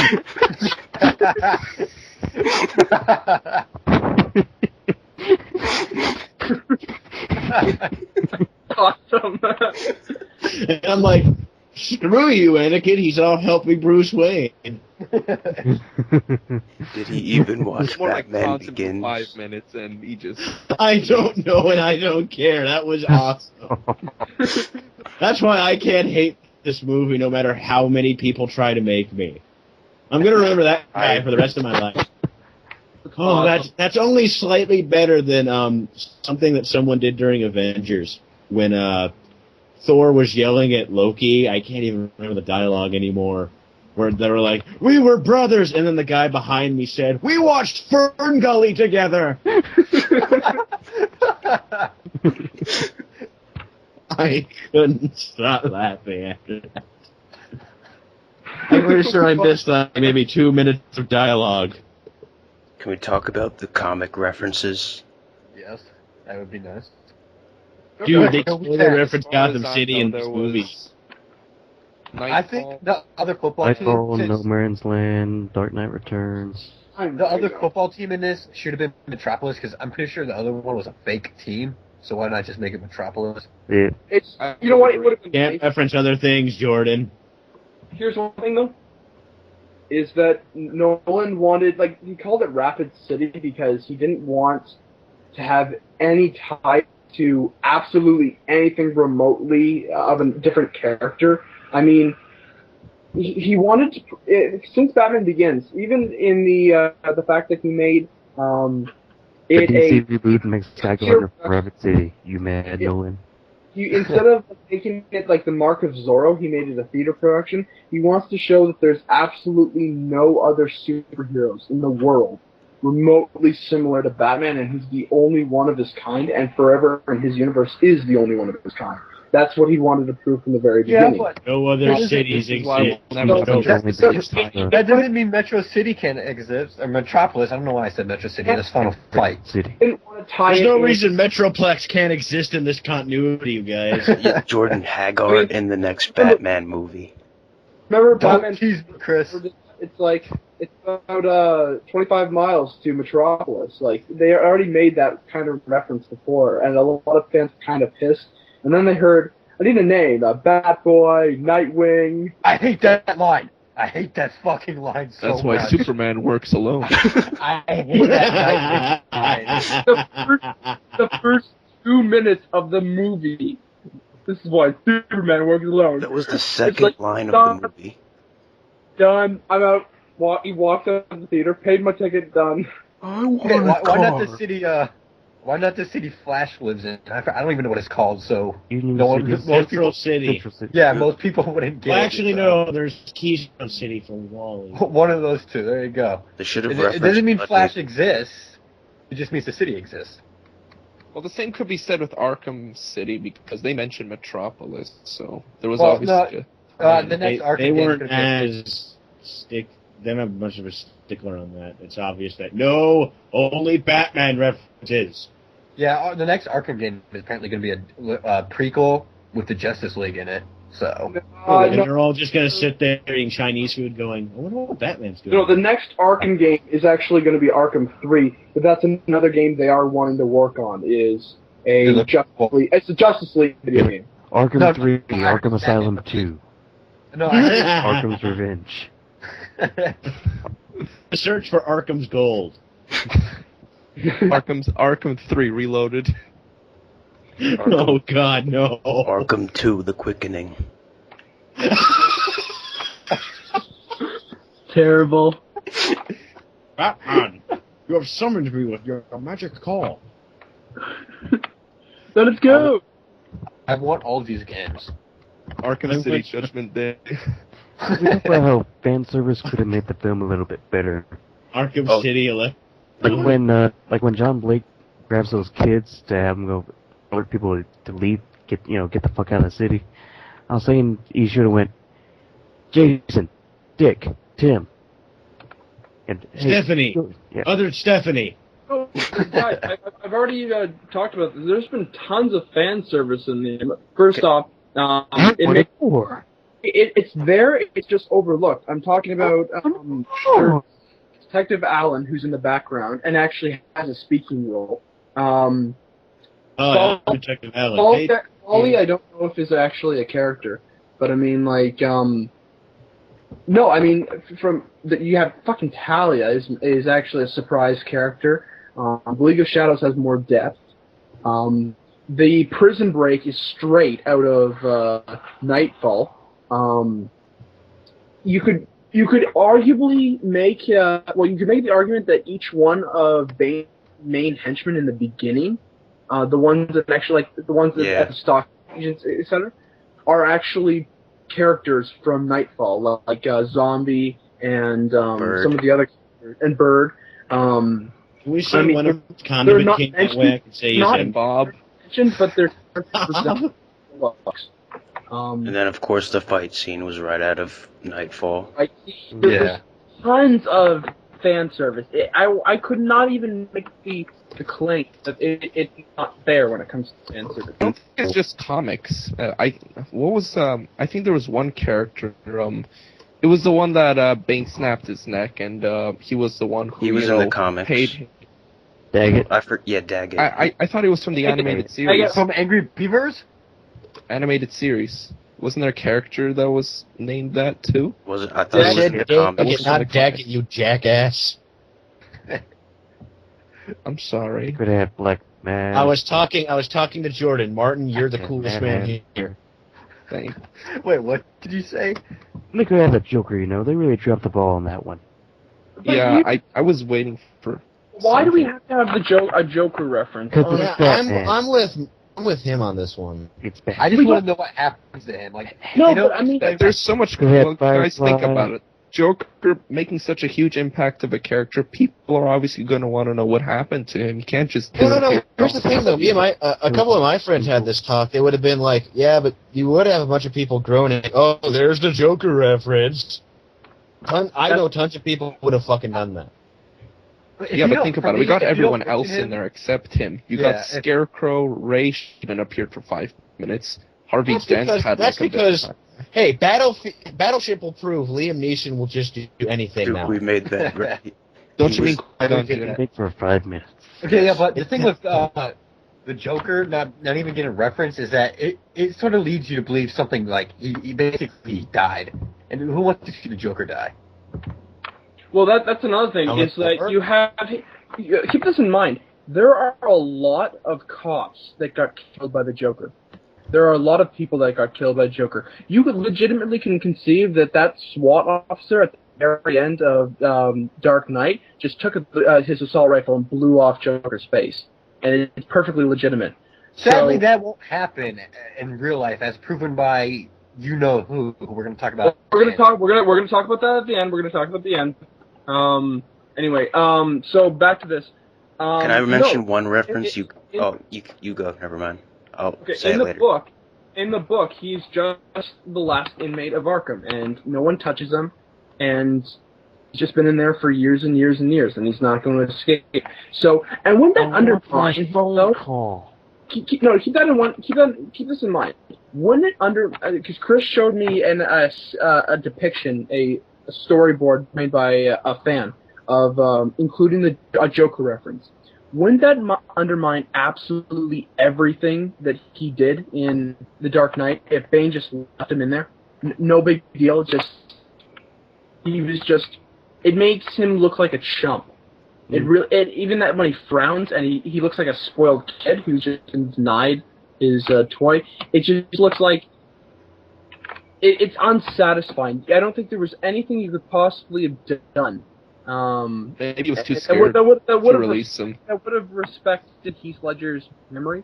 Yeah. Because ultimately it came down to it's Nolan's choice not to screw over his friend that he led to madness.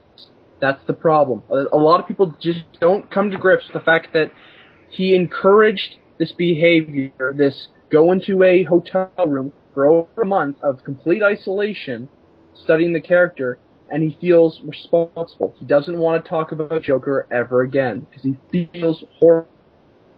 He was his friend. That's what ultimately came down to. This tragedy is that Heath Ledger was Nolan's friend, and he feels responsible for the young man. I feel more depressed now, guys. Yeah, sorry about that. I still wish they made the novelization reference in the movie. Like, he didn't even release the Arkham inmates. He released the Blackgate. Yeah. Like, Bane, are you going to release the Arkham inmates? There's nobody in there. Fuck no! What's wrong with you? No! Dude, did you see the last movie? But brother, we released the prisoners in Blackgate. Yeah, they were fucking nuts! I'm the one wearing the pants in this family. On Nuts that note, and clown. I just If wanna you go don't on shut up, I'll make you watch Star Trek Nemesis. Guys, Oh, who else was very, very I'm a disappointed? friend of clowns. Let Matt go. Guys, I have a question. Who else felt extremely disappointed with the realization that Bane just turned out to be a lieutenant at the very end? Yeah. Yeah. I mean, I actually thought for the longest time that Christopher Nolan made an original choice and had Bane be the child of rage. I was thinking that I was too, probably that's the thing. stupid not to realize Talia until the very end, but I thought that would have been a pretty interesting choice. Bane being like, you know, looked down upon by his father, Raish, but you know, it turns out to be the other way around. So I don't mind. Well, I'm conflicted about Talia. I mean, she's supposed to represent a love in Bruce light, and it's important to put her in there because you do believe that she is like Bruce's girlfriend. But She didn't conceive Damien, so no fear. And he's in my mind, he's on the same level of badass as the Joker. He's just a different type of badass. Because he has some really awesome scenes that I am incredibly impressed with Tom Hardy's performance. Agreed. So wonderful. I just feel like even though he did do everything to create this awesome revolution in Gotham in his eyes, it's just I felt like he was still robbed of that monumental power at the very end. That's my problem. something that the Joker would have never allowed to be taken for granted. Yeah. But that Still was has a his goal. beautiful voice. Yeah, you know, at so- points when I'm hearing the voice, I'm wondering the way he sometimes makes the inflection. It sounds like he's asking a question at the end of every sentence. Mr. White. What are you? I'm Gotham's Reckoning?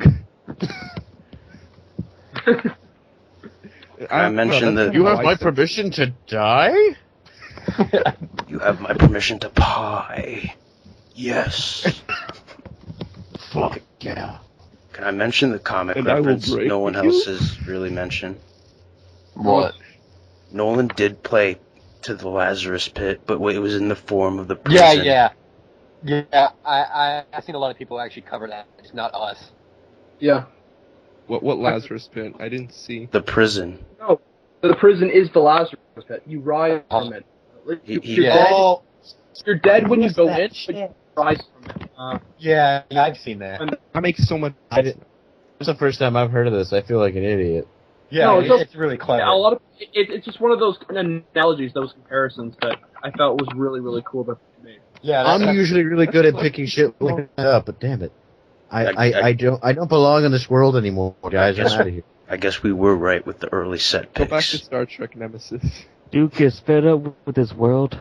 I'm really glad they didn't have that magical essence, healing Yeah. essence of Jordan Lazarus. is totally Denny.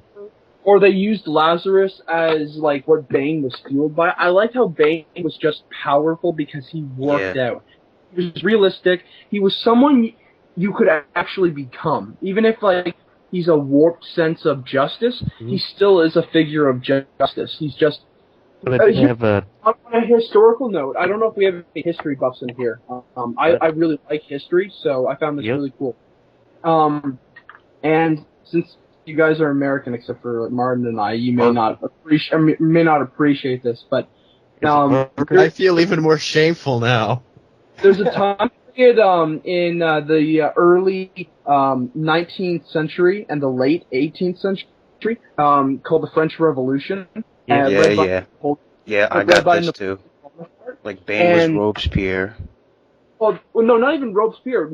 He was Napoleon, and Oh. that the storming, No. the storming of the Bastille, which is like reference like storming Blackgate, and just Have he taken all was nobles in a row. creating such a fascist police state, and that's what I really appreciate. The ties with the underground resistance is also attributed to like World War II with the French. Yeah.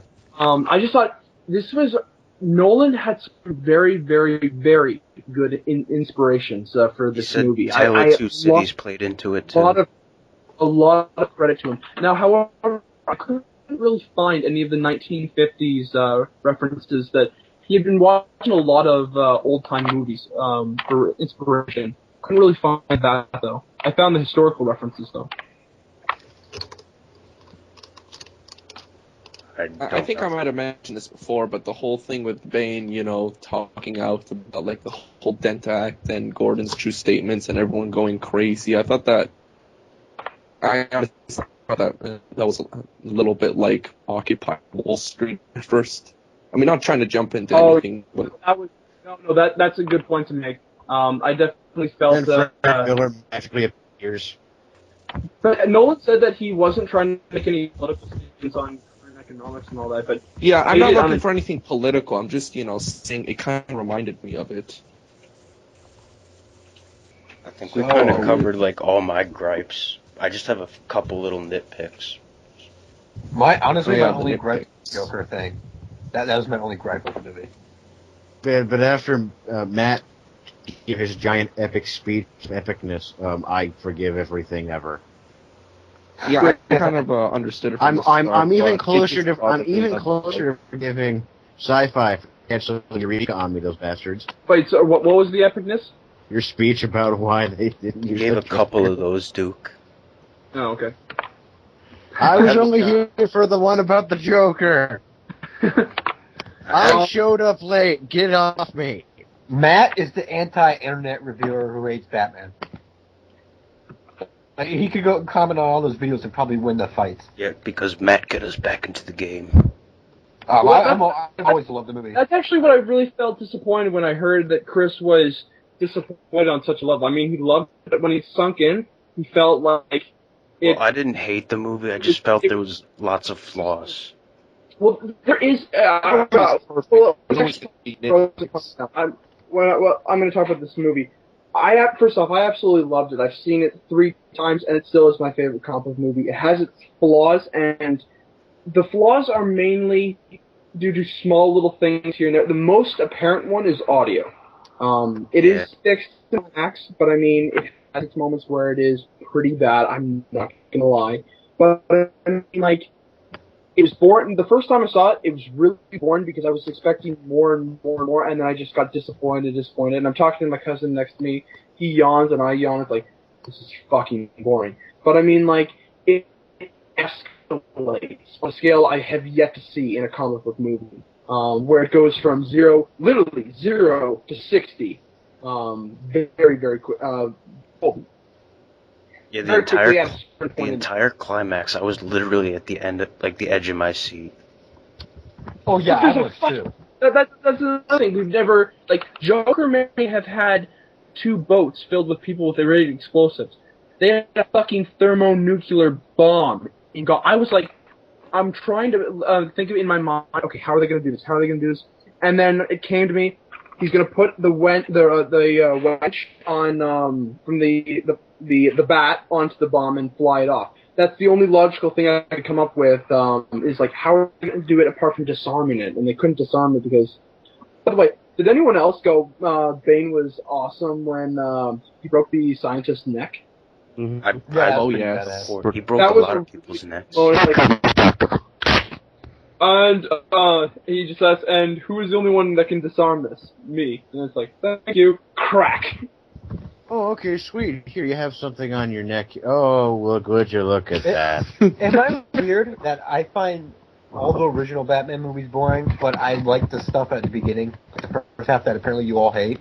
I don't hate it. You do feel. I just thought it was underwhelming. I just hate that's the thing, though, is that I feel that it was just very, very slow. It was bleak. It was slow. It was. I mean, like, I like the stuff with Joseph Gordon-Levitt and Selena Kyle. Anne Hathaway. How it's bringing them up. I mean, they're very cool to watch. But I mean, when I watch Bruce Wayne, I'm kind of underwhelmed. And here's one thing that bothered me the absolute most. And you guys may agree, may disagree, whatever. The Batcave. Was anyone expecting more in 8 years than just a platform in the center of the cave? A bit, but not as much. I was actually wondering how we got that broken I kind of just accepted it. I'm like, I mean, like, here's the thing. I mean, it was unique. It was hydraulics or the pneumatic system that brakes. Area for the bat. Like, just it's about the water in the cave. Flooding. Trophy area. Gordon, are you eating your microphone? No, I was. It was. I think he's rubbing off a dildo. It sounds like he's farting on the mic. Are you trying to recreate MODOK again? No, I was moving the computer onto my lap. Sorry. Yes, he Are you like sliding it on a rubber couch? What the fuck are you doing? It's the fucking internal mic. Like guys, I never expected that tape to be in the comic. Far from it. But I mean, like, I would have liked something a little more. You know what? Actually, I take it back. In this moment of realization, I just take it back. Everything. I don't know why they did it this way. If you went into the Batcave, what are you gonna see? A bit Tell of me. Julie. Penny. I'm asking you guys a legitimate question. If you say, for whatever reason, are a police officer or you are a supervillain and you come to the Batcave, what are you going to see? All the vehicles. Nope. A chocolate No, fountain. Christopher Nolan's Batcave. What are you going to see? Next to the Wayne Manor. That's The pile of money he made from Inception? I'm asking you guys a legitimate question. What are you going to see if you go into Chris Nolan's You would see Batcave? like one computer. I don't know, damn it. bats. You see absolutely nothing. That's what I said, you I bastard. get that too. Okay, listen, guys. You see stalactites, stalagmites. You see bats. You see an entrance, a lower foundation, whatever. But that's actually I recognize now the beauty of his Batcave. It is nothing. You have to actually go onto that area for it to rise up into a platform. So it's like it just appears to be a normal cave, and everything is inside that platform. So I guess it actually is pretty genius in its own regard. It's very like a portable bat Well, cave. that's the thing. It's like the bunker. It conceals itself very nicely, actually. The bunker is just a regular room. It's just, but everything's in the walls and in the floor. Yeah. So actually, I take it back. I kind of, it's not. The Nolan Batcave is Portal. It's not the traditional bat. It's actually a pretty cool Batcave. Yeah, I would. And then at the end, Joseph Gordon-Levitt turned it into a new Cobra base. And he ordered a giant dinosaur and a giant penny. Anyways, let's go back on topic. Can we do the ending now? Okay. Who wants to lead it? I would like to. If someone else wants to, I mean, like, I can start it off. doing it. I can start it off. Okay, we're actually talking about the ending, or like, are we? Okay. The whole thing. You mentioned quite a bit about it, so. But for the overall ending, I wish it was a bit more ambiguous. Like, and that's another thing, like, I wish they didn't show Alfred, like, when he was talking about the scene in Paris. I wish they didn't show that early in the movie. I wish it was just, like, more talk, no show. And then at the very end, they show it. And I wish it ended with him sitting down, take a sip of coffee, look up, smile, and then cut to Joseph Gordon-Levitt. And leave it more, like, up to the viewer. Nope. Cut No. Joseph Gordon-Levitt out of it. What I'll advocate against that. You know what? It's just it's nice, Chris. It's just that I really do like that it's that absolute conclusion. It's not like an ambiguity. Like, you remember how much this pissed off people in Inception? Yeah. Really, the people. But that's wouldn't shut Nolan's the style.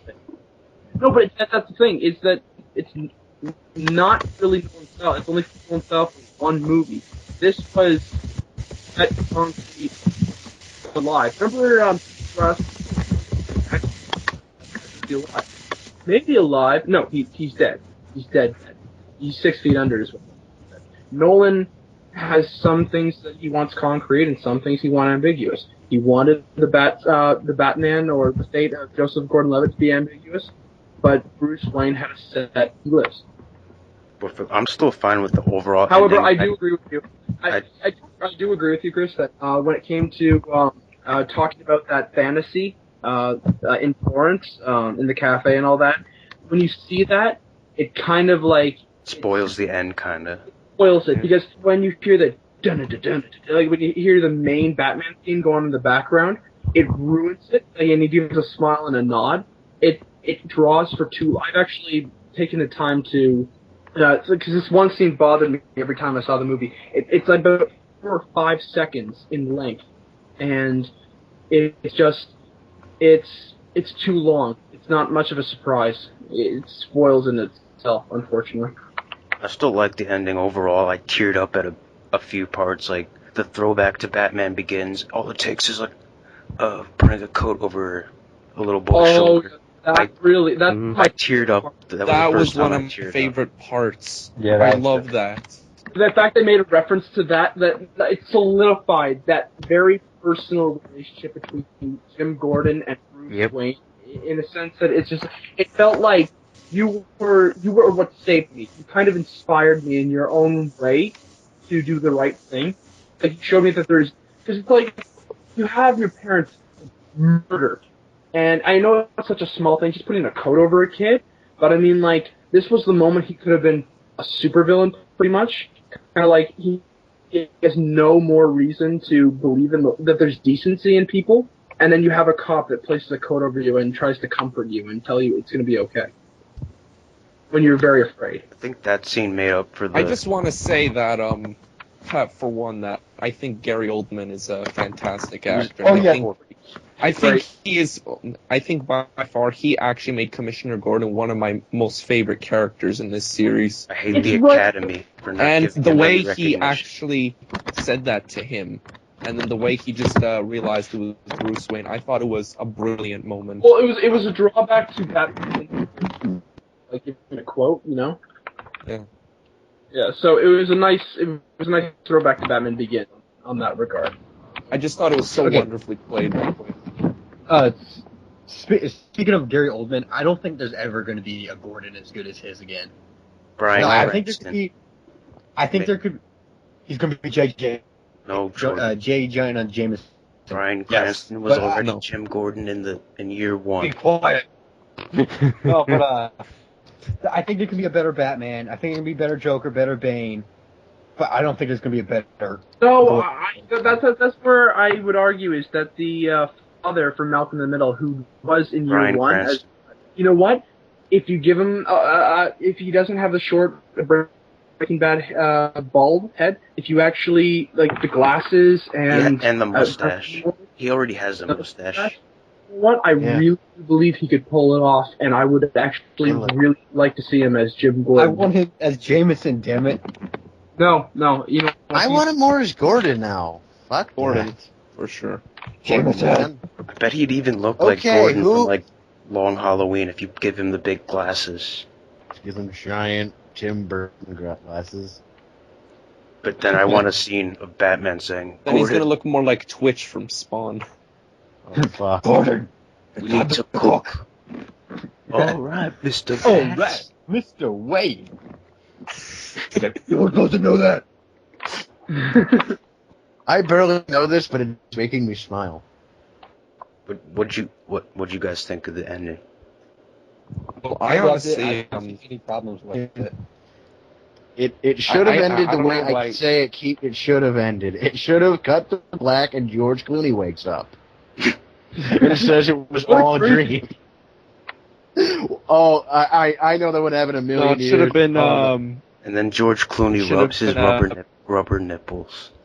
No. Actually, my friends should thought have of been something even Patrick Bateman waking up. No, my friends thought of something even better. Like, at the end of the scene, it zooms away and it's on a television and it's just Mr. Freeze from Batman and Robin watching TV in his bear slippers. And then he changed the channel. That sucked.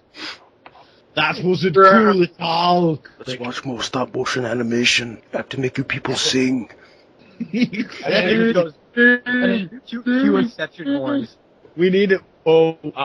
Chris, we need to edit that scene. We need to edit the end and have it somehow show up on Mr. Freeze's TV. That'd be perfect. Needs more ice. Needs more ice. Well, there was snow. Needs more puns. Well, there was there was snow. Back to the ending, guys. Going back to the ending, it's kind of interesting when I think back to all those months ago when it took forever for this movie to come out, and we were talking about endings, and some of the endings I suggested, like, oh, maybe Bruce Wayne will have to confess his crimes to the people of Gotham, maybe he'll die a saint, maybe he'll become mayor of Gotham. Like, I come up with all these different theories, but I mean, like, I'm very satisfied with this ending. I mean, it was a little, it's a little dishonest, but at the same time, it's just that seeing that statue in I teared up at that too. In the mayoral hall is just it was fantastic. In City Hall, it was fantastic. He accomplished his goal. If I could, well, Speaking of, who else was think... really? Okay, hold on, just one question before we talk about that. Who else was really surprised? Before I forget, who else was really surprised when the mayor? That I was too. It was like the same moment when Rachel Dawes got exploded. I kind of was a little bit. I left my ass off. Yeah, I gave no fucks about that character, so. Yeah, I was just like, oh, okay, he's dead. Well, I wonder what Richard Alpert, no! Speaking of dead. Yes. I was gonna just give my opinion on the end, but I kind of want to reflect on like how the other Batman films ended. I kind of noticed, especially with like the first films, it always felt like a bit incomplete, you know? Burton had his run, and he made Batman Returns, and it just stopped there, and the ending was truly bittersweet. Like, people are complaining that this ending was unsatisfying. At the point, I thought Returns was a little bit, more bittersweet than what most people would argue with. With Batman and Robin, it was obvious that we just didn't want to see anything else happen, so they canned that immediately. And if you notice, it was 2 films for them. Burton made 2 films, Schumacher made 2 films, and I felt, for once with Nolan, actually able to make a trilogy and planning out an ending, actually made it feel for once that Batman actually had a complete conclusion to it. That I actually felt that this was an ending that Bruce Wayne actually deserved, but not the one that he needed. Okay, I'm gonna stop quoting, but we're done. But really, think about it. Like for Batman, you're always seeing Bruce having such unsatisfying life in the comics. How he's Batman and how he has to live through this forever and all. Well, that's the sense of the thing comics. I felt it will never end. The comics are what they are, so that we have these Batman stories that keep on going and going and going. Yes, but it's not just the comics, but the Burton films, they left it off at a really tragic note.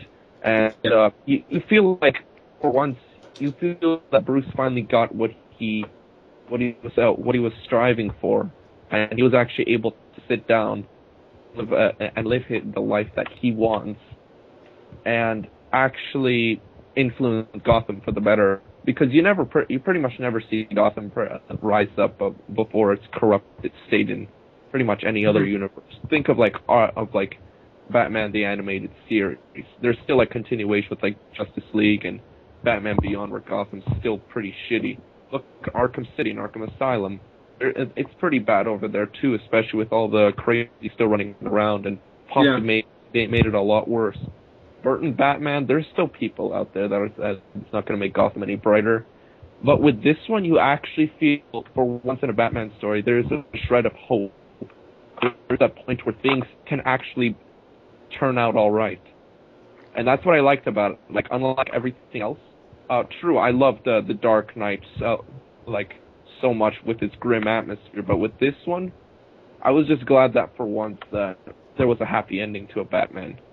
Yeah, and begins as Detroit, and The Dark Knight is Chicago, and then Rises, he turns into San Francisco. Not in San Francisco. If you look at the skyline of Gotham, it was New York City. It's New York City. It's an island. Oh yeah. It's lots of bridges. But I mean, I really appreciate your comment, Warren, because it's something that I really enjoyed about this as an inspirational story, is that I felt that there was an immense amount of satisfaction seeing everyone finally living for justice and an entire city together. And it was just, if it's not the greatest comic book movie of all time, it's the most inspirational comic book movie of all time. I agree with this. And it's one of those movies that you feel like you really can make a difference. One man can make a difference. Yeah. After seeing this movie, my eyes were wide open the entire time, and I was legitimately, for a long time, deciding maybe I don't want to be a lawyer, maybe I want to be a cop. So it was one of those. Funny though. And it's not even lawyers can help. But Jordan, it's not about money for me. I'm not a materialistic person. For me, it was something that in that moment, it's like, maybe I can do some legitimate good in a place that needs help. Unfortunately, I'm in Canada, so that's part of the problem. You have all the problems. Dude, it's perfect here. What the fuck? I do think... No, it's not even about... No, on that note, Jerky, and not seem like a douchebag, it's not that it's perfect, it's that Canada's crime rates, even like in Toronto and Vancouver, in places that you would expect a lot of drug trafficking from different continents, it's still relatively low. It's 3.5 crimes per 100,000 people. That's really, really low. When it's 35.5 crimes per 100,000 people in Detroit. So you should move into Detroit, Matt. It's not about that. Well, it's not about that, but it's just like I'd like to see whatever I do in life. It's just I felt really inspired after seeing this movie. That's the point I'm trying to make. Honestly, I could say yes. It really goes for the rest of us. Like I think Harvey Dent said it best that the night is dark, that before the dawn, dark's before the dawn, but the dawn is coming.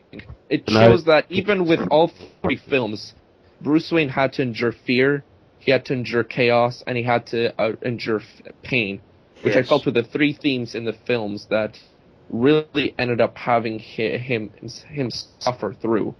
And I felt like at the end, when the storm was gone, you really feel that you can accomplish anything. Finally here. Very good point. And that anyone can be Batman.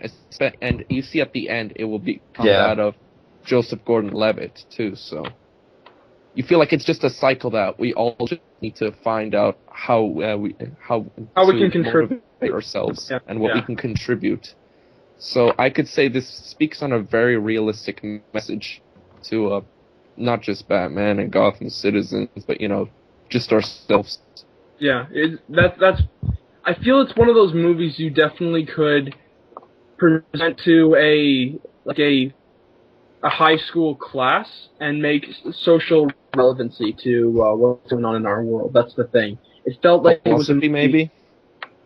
Yeah, but like we had at our school a film class that had gone over various like Marlon Brando movies that have inspirational social messages. Also in history class we watched Cinderella Man. And it's just, you have these movies that speak on a very relatable level to our society. So I feel that's what really makes them films. The thing is with Nolan's Batman films, they're not just superheroes. They're not movies. They're not films or dramas. There's so much more. Yeah. And that's not even just hyping it as fans. You can be a non-fan and still appreciate what these movies have to offer. They can be taken seriously.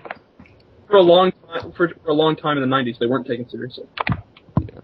Which is very sad. We went from 60s Batman to this. Well, yeah, it's very sad if you also consider that was the whole point of the comics. They wanted to be taken seriously in the 70s, and especially in the 80s with the Dark Knight Returns saga coming back for Batman. Wanted to legitimately bring back the Batman as a character who should be taken seriously. And then they kind of crapped on it with Schumacher. We went forward and then we went back. Honestly, I'm just glad that this... It all worked out.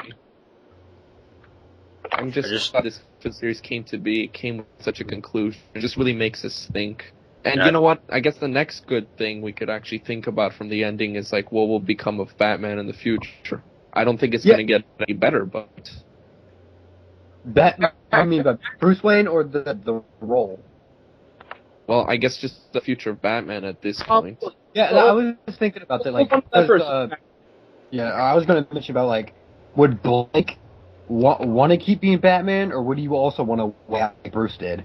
That sort of interests me. I want to see where that goes, but we'll probably never see what happens. Nope. Well, he lost faith in the system. Yeah. Which is understandable. but I mean, like, he's going to be a Batman that maintains the peace rather than tries to fight against corruption. Because corruption, all that corruption is a moment. All the Batman. Moment where there's a lapse in morality. But I mean, like, I think he's going to be that type of Batman that ensures that people stay moral. Yeah. Sure, his job is much easier. You know what? His job is easier in the sense that he's just to be a reminder. Because the world doesn't need a Batman anymore at this point. They need a kitty Batman. It's not a kitty Batman. It's just he'll be a silent reminder that this. It's like best example I can possibly make, and I kind of hate to do this because it seems very lame, but I mean, like, the reason why any religion is still held in such high regard is because it's constantly sung about. People constantly still praise it and keep it with such high esteem and respect and whatnot, and keep it in such an inspiring voice within themselves. Yeah, because they constantly stay with it. So if Batman, it's a symbol of hope. Well, that's the thing. If Batman was to go away, then people would forget what's to remind them, what they fought for. That's part of our problem when it comes to society, is that at least with new generations can never appreciate the peace that they have because they've never experienced the warfare of past generations, especially our great-grandfather's generation with World War II and World War.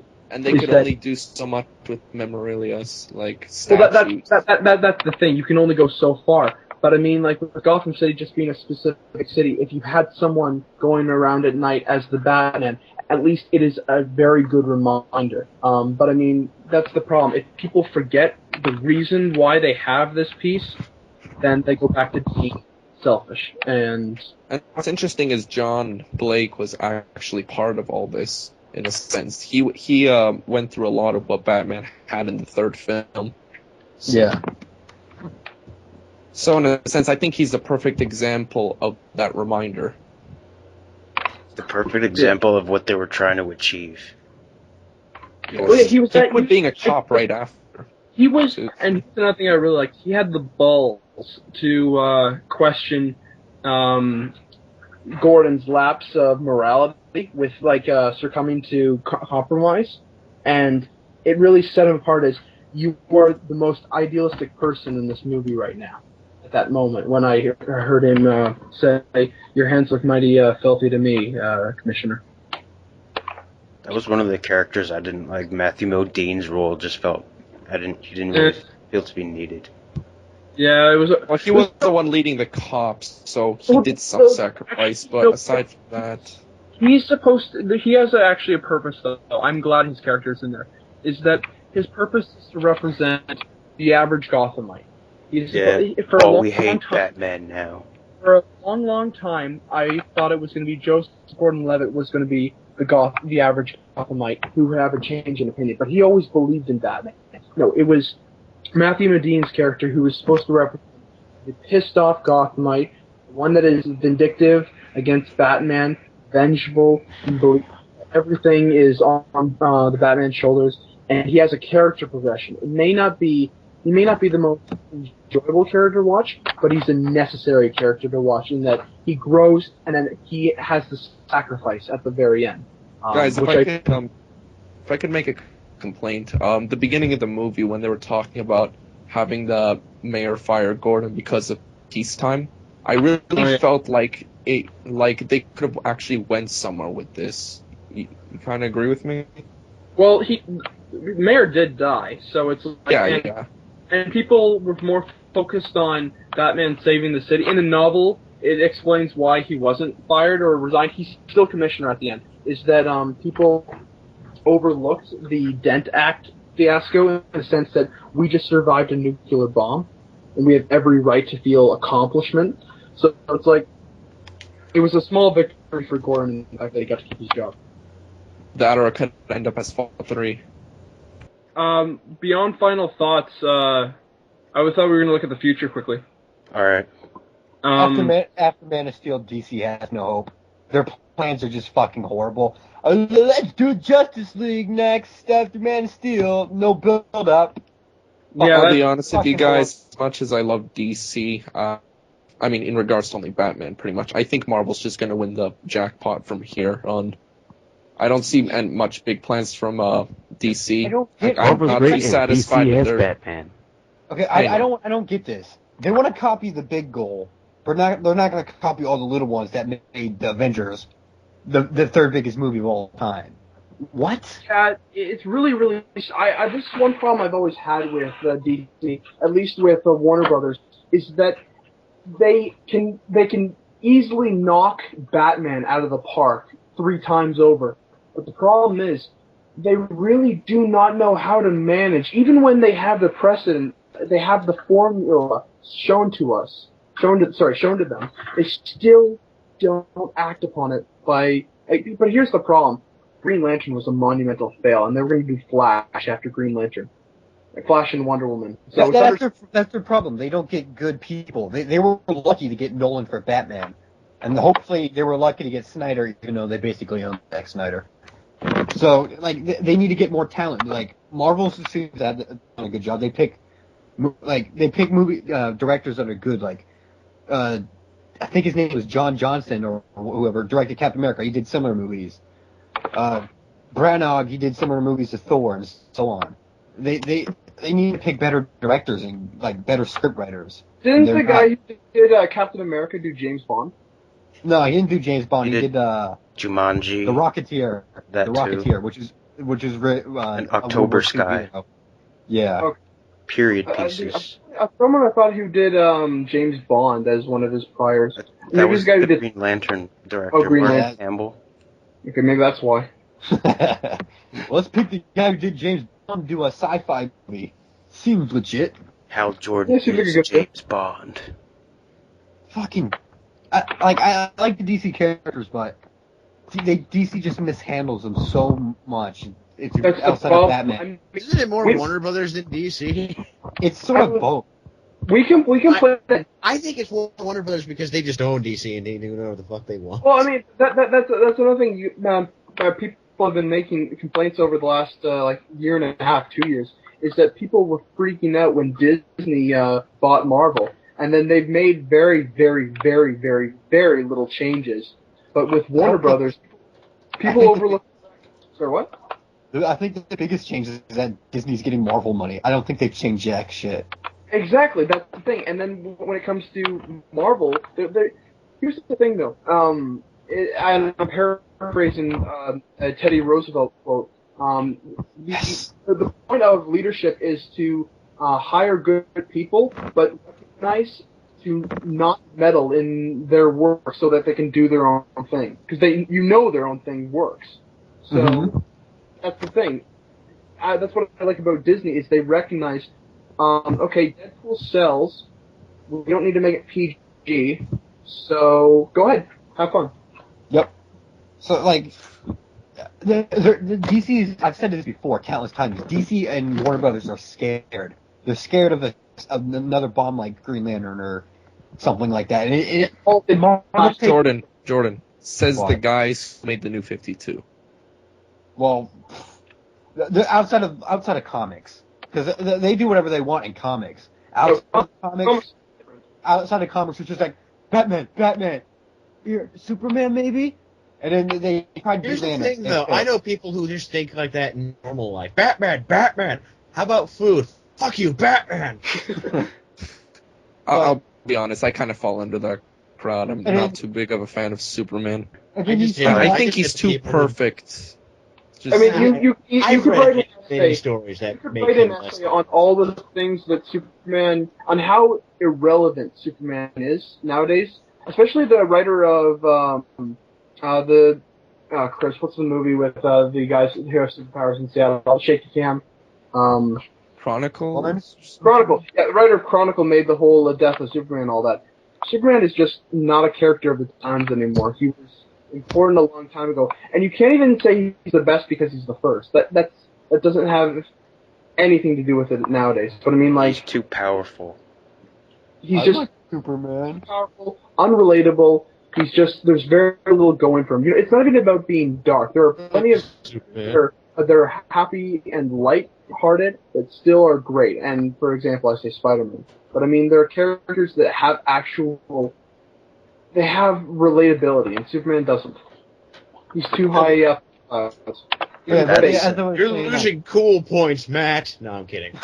Yeah, but that's what I was saying. Like, you have Marvel, who took this big risk with the whole Avengers thing, and now they're going to keep taking risks. They're not going to play it safe. Fucking have a movie of Rocket Raccoon before Wonder Woman. Which I'm still getting comments of people saying that's going to bomb for some reason.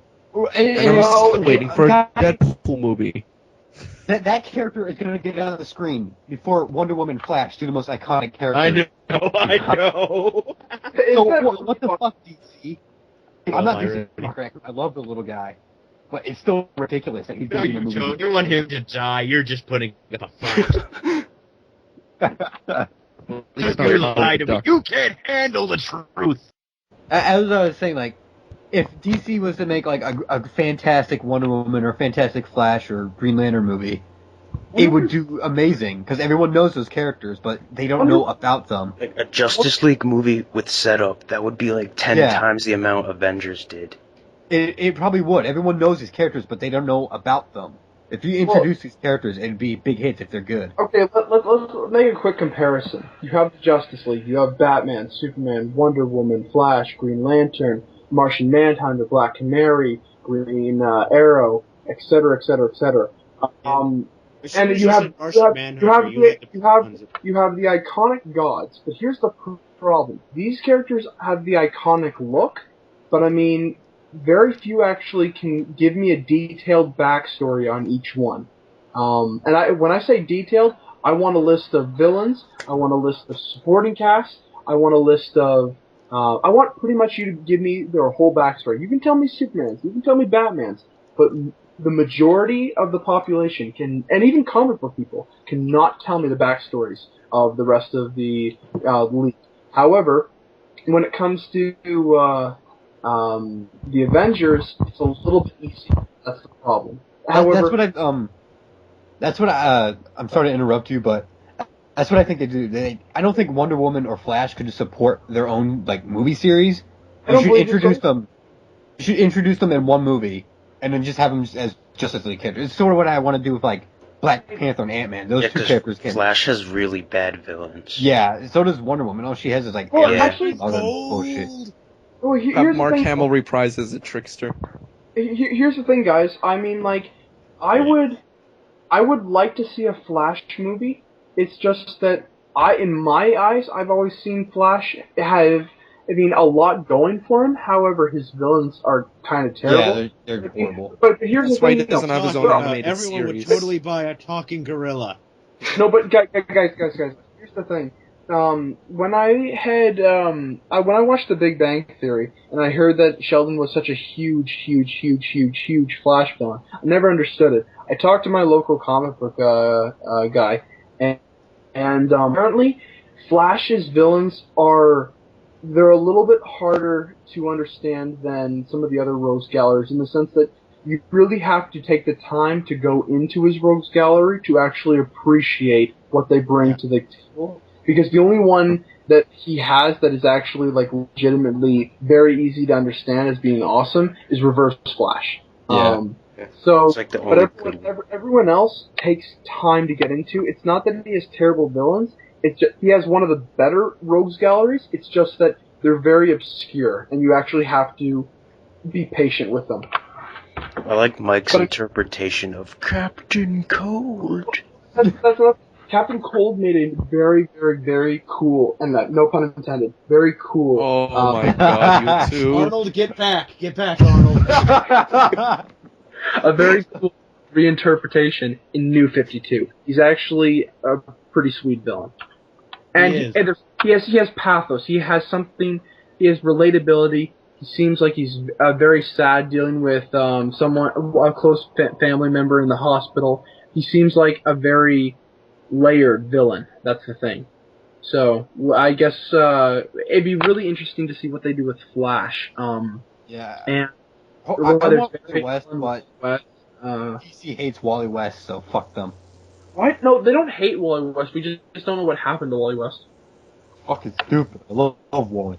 But back to the movies, I think Green Lantern could make a very successful series because he's probably the third like one you can describe the most after Batman and Superman. Like he actually has interesting stuff going on. And I still get people keep asking me, why wasn't he black in the movie? No. I was hyping the Green Lantern movie until I heard it sucked, so I saw First Class that weekend. So I have faith a Green Lantern. That's why you can still suck my balls, Jordan. I have faith a Green Lantern movie done right could be amazing. Yeah, the sequel. I still say the one was done right, so suck my balls. The sequel's apparently going to be like the Wolverine, like a reboot sequel. Yeah, I heard that. So what you're saying is Jessica Biel's going to be cast, and then I'll lose all. No, she's not in the Wolverine anymore. She dropped out. Yeah. They never. I didn't really hear anything about the Green Lantern. I lost sequel. hope in that movie like a year ago because. Wait, so is Ryan Reynolds still attached? Or? Yeah. You have no idea. Yeah, I don't think so. I think even he's still under the delusion that we could save this. I'm kind of losing faith at this point. Well, no. Here's the thing, though. Green Lantern, even though I've never been here's the thing. I love science fiction, but here's the thing, though. Science fiction, unless you grew up watching something, it is incredibly hard, despite whatever science fiction it might be, it is incredibly hard to be a hardcore fan in science fiction. Like, Star Wars is easy for me because I watched it as a kid. But I mean, like, I am trying to get into... I tried to get into Star Trek, failed. I tried to get into... I tried to get a little bit into Battlestar Galactica, failed. I'm trying to get into Doctor Who now, and that might be possible. But I mean, but here's the point I'm trying to make. The point I'm trying to make is that when it comes to Green Lantern, he has a lot going for him, especially with all the different layers of supporting cast and different variations. Like, I thought the colored idea for the rings, like a red, blue, orange, yellow, etc., was very, very cool. And if you actually explored it in the movies, could be very interesting, seeing the different aliens having it on all-out war. However, it's very hard to do and make it interesting, and it really depends on a writer and making the movie worthwhile. Jeff Johns, zero. So it'll be Jeff Johns.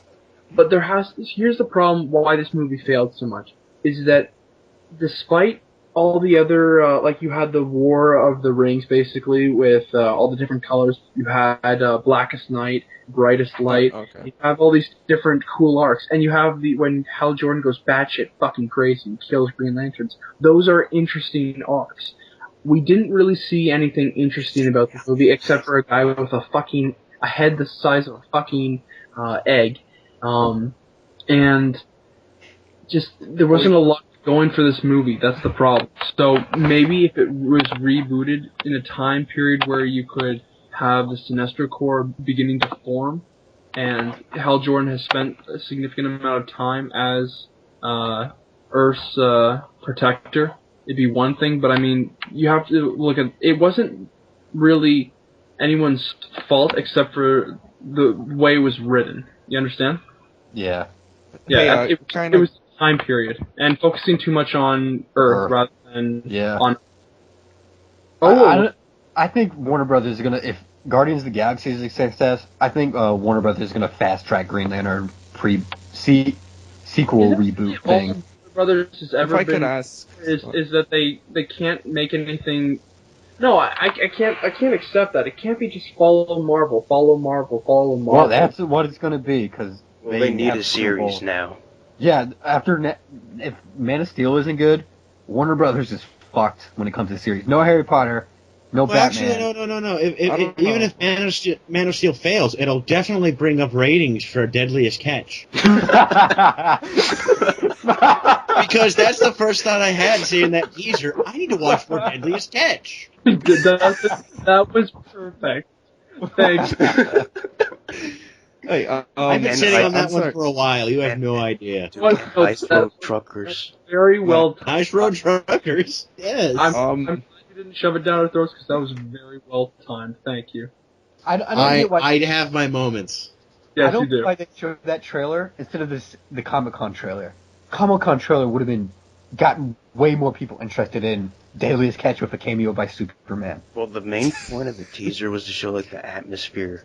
I swear to God, if Deadliest Catch doesn't have a special where Henry Cavill just shows up on the boat, I'm gonna be upset. Hey, man. They did that bullshit with Will Ferrell to tie in with Land of the Lost. I think Comic-Con trailer set the mood perfectly too. Yeah. So. What was the? I don't even know what that looked like. What happened? Comic One showed more footage, and it showed some action scenes. There's No, a clearer version of it floating around the internet. Surprised Yeah. I don't care how good it might look. I hate watching it that way.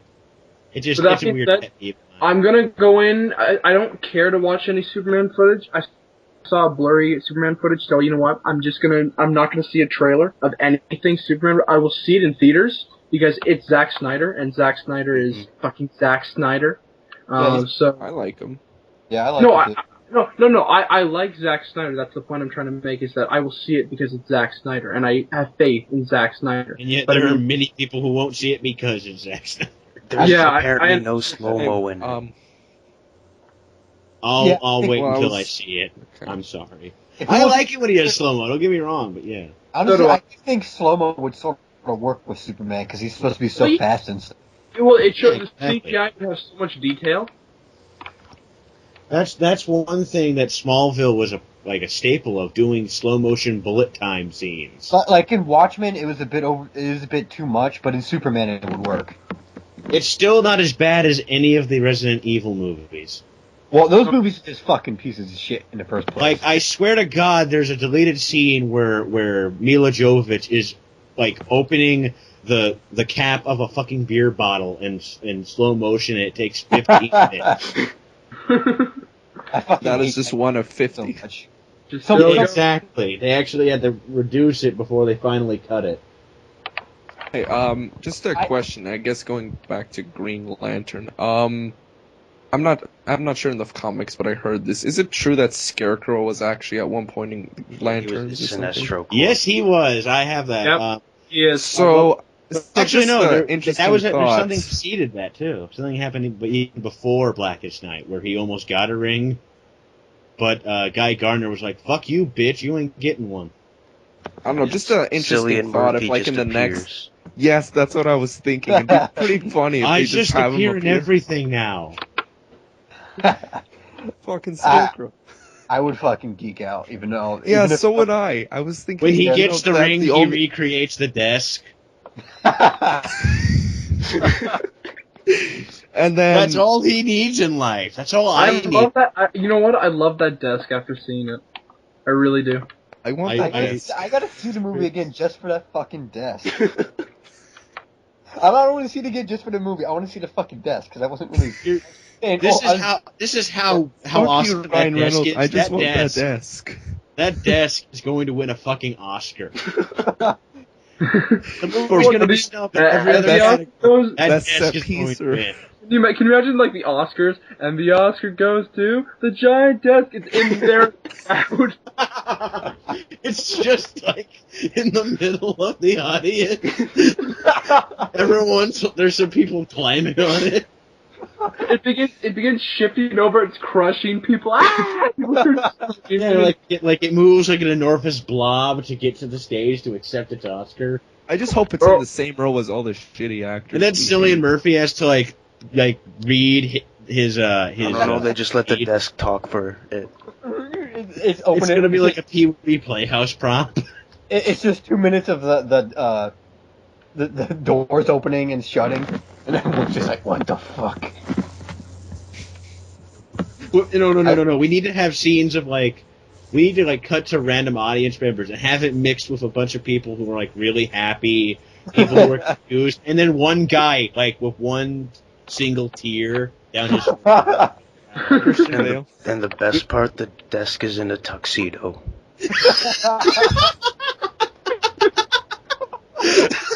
It's just wrapped in black fabric on a boat. No. The desk is in a tuxedo, shifting arm in arm with Cillian Murphy up the stage. and they both have top hats.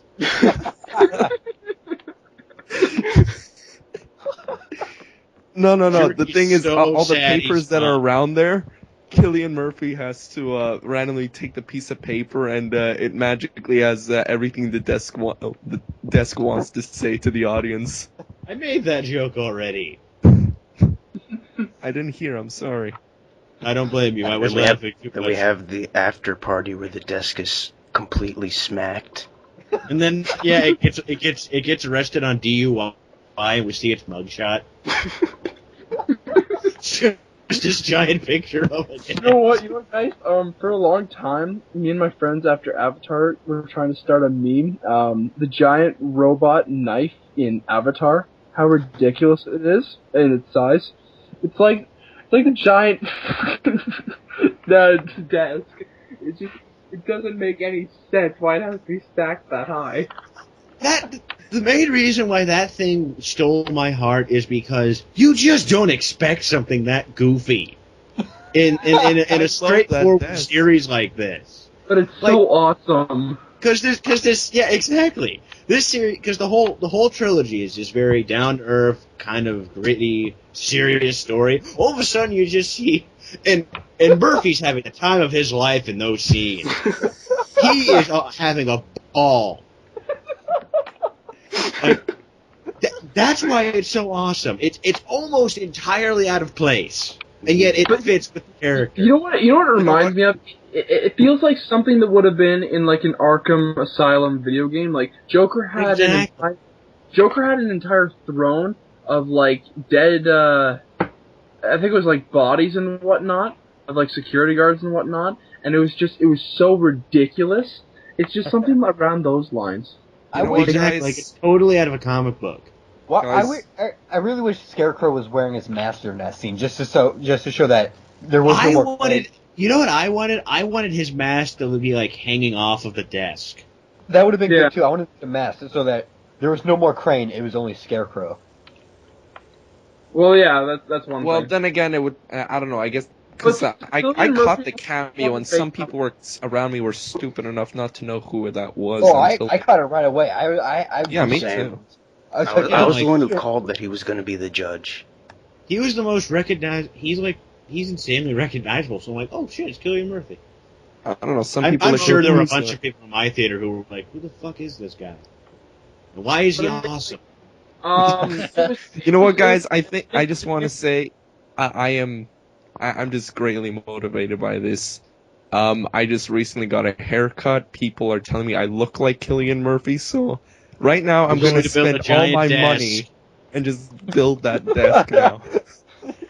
Martin, I salute you. Build in the backyard. Okay, this is Martin, and I'm on my desk. Oh God, fall down. I fall down. How we've devolved. No, the desk 5 minutes topples over me.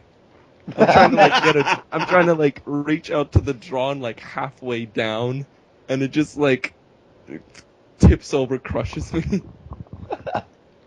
And then we're all at your funeral, and we're so happy. And then we take. Then in my will, I give my desk out to. You donate pieces of your desk to all of your friends and family. No. It's not even like that. It's like, I'm going to donate my desk to a local school for which I stole these desks from the first. They've been sitting on the floor. Nolan, I want this after credit scene now. Cillian Murphy and his desk. People, let me tell you about my best friend. It's him like doing like a bunch of dances on the desk, like that Tom Cruise scene. Oh god. Okay, guys. I love how we're probably starting a movement like screw a Catwoman movie. We need a movie dedicated to this desk. Yes. My desk starring Cillian Murphy. No Scarecrow's desk origins. I will play young Cillian Murphy out there who's always been there for his desk. Yeah, it's like half the movie's just Crane looking at all these desks, like thinking to himself, what if I combine them all? And like this epic build up to it, and it will be directed by M. Night Shyamalan. Because it's so fucking Michael Bay. ridiculous. Michael Bay, yeah. Michael Bay has explosions and Cameron's hot women rubbing up against. I like James Cameron better. It'll make billions and billions of dollars. That'll cover maybe half of the cost of the new desk prop they're making. No, it's Things like James going to be Cameron wants to expensive. make the desk perfect, so he makes sure the manufacturers do every single detail of the original desk, and then it has a makeup artist. And, You know what? I'm just thinking of something. I wonder It's acting like Steve in its trailer. how much fun was it to dismantle that thing when they had to dismantle it from the set? How much paint? How annoying it would be actually. It's like, oh fuck, this is taking forever. Are you kidding? I would have used hard explosives to tear that fucker apart. I would have had a ball with this experience. and they're talking Okay, shit about we this. actually have to start. We have to start as much as Yeah. as on this Final has been. thoughts on the movie. Scarecrow desk chat. Let's do this. We already did, Jordan. We already No, did. Final 2-hour thoughts. chat about the desk. Okay, final. Final Okay, thoughts let's on go. Dark Knight Rises. Who wants to Who go wants to go first? first? I like I the, guess I like so. the first two better than this, but that it's still a very watchable movie. I didn't Right. regret the money spent. The Um, people who are fully hating it, stop. Yeah. Honestly, I love the film. Like, when I got back home at like 5 a.m., I was still awake. I guess I was just really blown away, and after a while, it did settle down. And there is, some nitpicks. It's not perfect, but you know what? I do think it's better than Begins. And in regards to Dark Knight, I could only say I kind of like Dark Knight a little bit more, like by an inch. I guess because I just really love a dark and gritty atmosphere. But as a film of its own and as a perfect conclusion, well, maybe not perfect to some people's eyes, but I thought it was a very satisfying conclusion. The characters were, well, they're really great. I love the characters. Music obviously was as beautiful as ever, and just the story, I felt it was very hard to pull off, but I think Nolan did a splendid job with it. So all in all, I have to say, this film is, yeah, definitely go watch it. I don't even need to explain anymore. Alright, I love the movie, and I really don't see that many problems with it. But I don't like it as much as Dark Knight, and I don't like it as much as Avengers, and I'm having a little battle if I like Iron Man 1 or more than this movie, but I'll probably decide that after I see Dark Knight Rises a couple more times. But I'm going to do a whole review about this, so go watch that video that I'm not going to make because I'm a bum. I absolutely love the movie. After talking to you guys, I think I respect it a bit more. And I don't like it as much as Dark Knight, but it's a very close second. And to the people comparing it to Avengers, shut up. They're two completely different movies. It's not Besides, very gonna Avengers compare has this 4 one with the superheroes. This Ghostbusters. one has one. And you know what? That really goes to show, if you have to compare it to Avengers, it takes, let's see, 6 heroes together to come up against one single entity from a different studio. Do you want to make that comparison? Another That thing really I want to shows say. that- Oh, Sorry? I was just gonna say, if people are also gonna complain about the box office, keep in mind, Dark Knight didn't need 3D. Yeah, And Yeah. they're two completely different movies that are both amazing in their own ways. Avengers is like Raiders of the Lost Ark. It's just pure fun. Dark Knight Rises is like a Godfather, where it's more serious, it's more about story and characters.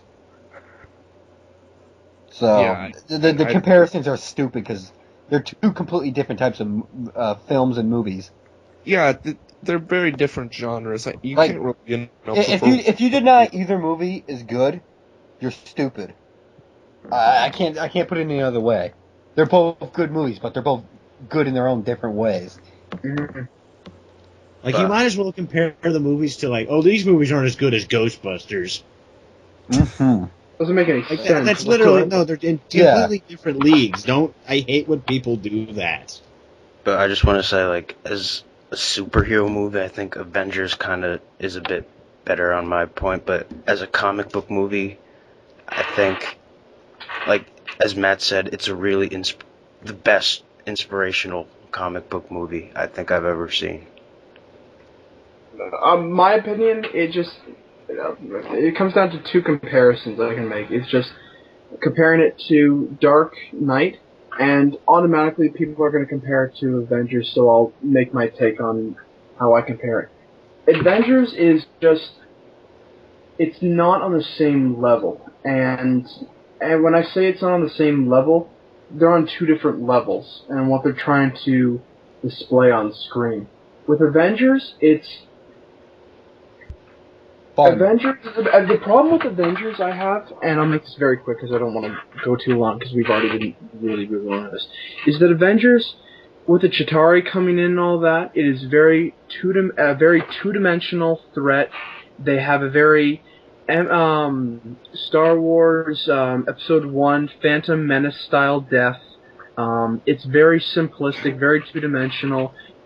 The problem is that people will put Avengers on such a pedestal for only one reason, and it's the fact that it is the first comic book movie to actually put all of those characters that we've loved as their singles and have the first actual team-up movie. And that's what it makes it so well, special. It's actually just a general crossover in general.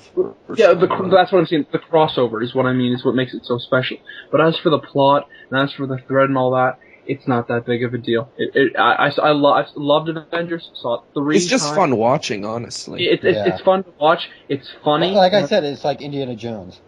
Yeah, but I mean, for comparing it to Dark Knight Rises hit such relatable social elements that with such a lack of CGI, and it was more grounded in. I'm still saying Morgan Freeman was CGI'd in, you guys. Also, that desk. That desk.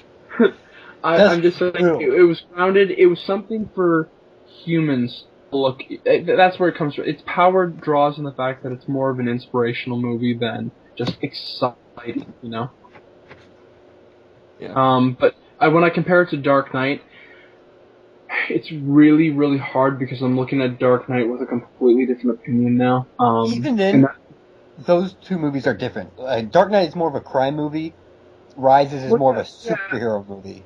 Rises is a war movie, whereas Dark Knight is a detective crime movie. Yeah. And here's part of my problem is that it's the same reason I have with Empire Strikes Back and Return of the Jedi. Even though Return of the Jedi is the weakest of the three original, it's the fact that I watch Empire Strikes Back and I'm just the same as the Dark Knight. I'm very depressed because the bad guys monumentally win, and in the Dark Knight I feel like such complete shit because Joker kicks the crap out of everyone.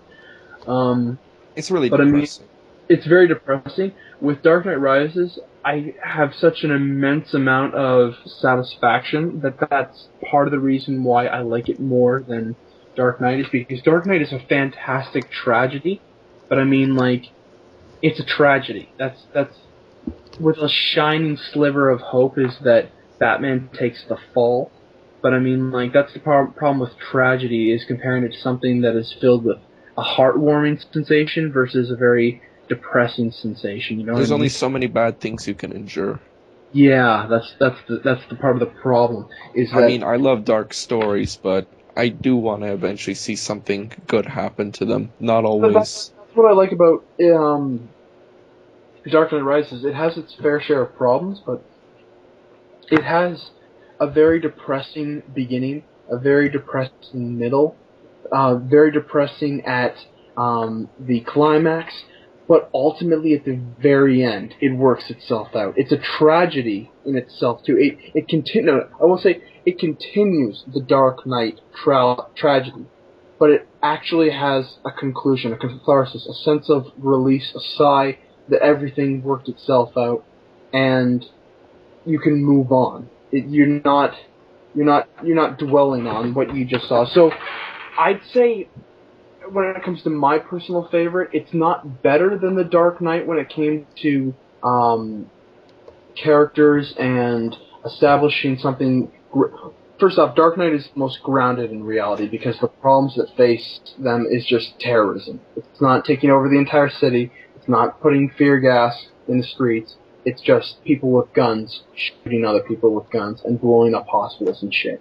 So that's It's just fucking chaos. Yeah, it's just chaos. It's chaos on a 9/11 level.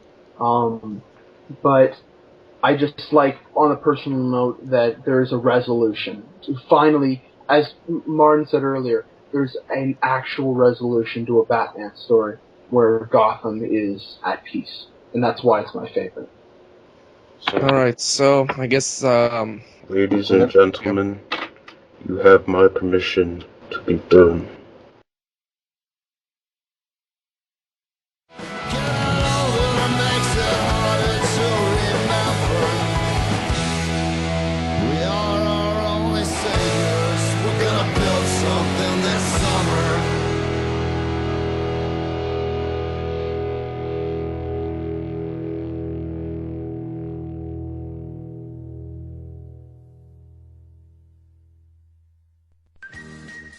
Awesome.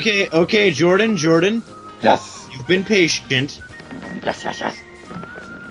Now, okay, Hans Zimmer only did like the rhythm part. All of the singing, however. Oh God. Okay, you know what? I need to give you guys background to this before I show it. No, the singing was by fans. No, this Doctor Who thing. Oh. No. I mentioned this like 50 years ago. Okay. Now, the song is called Doctor in Distress. Doctor in Distress. You actually kind of got the beat right. Anyway, you guys remember that period of the 80s where we thought we could solve everything by getting a bunch of celebrities together and having them sing a song? Yes. Pretty much. like You know how Ghostbusters. Africa still wants us to apologize for We Are the World? And get him to the Greek African child. Yeah, well, okay. And I'm like a Whovian historian at this point. This was at the period where the show was kind of getting closer to cancellation back in 84? Yeah, 84. And they were put on an 18-month hiatus, and to kind of quote-unquote raise awareness about the show getting canceled, a bunch of people got together, including the main star at the time, Colin Baker, and a couple other stars from the show, and a bunch of 80s rockers that we'll never hear of ever again. Like, the biggest name they got was a member of the Moody Blues. The what? Exactly. And they got together and they produced this song with Hans Zimmer helping, mind you, since he's the linchpin for why this exists. Oh God! Voila! Best Alright, version. I'm listening. Best version. And it's still insanely grainy. Oh God, that rape face. Yeah, that's how Colin Baker looks at everything. This beat is all Zimmer. Yes.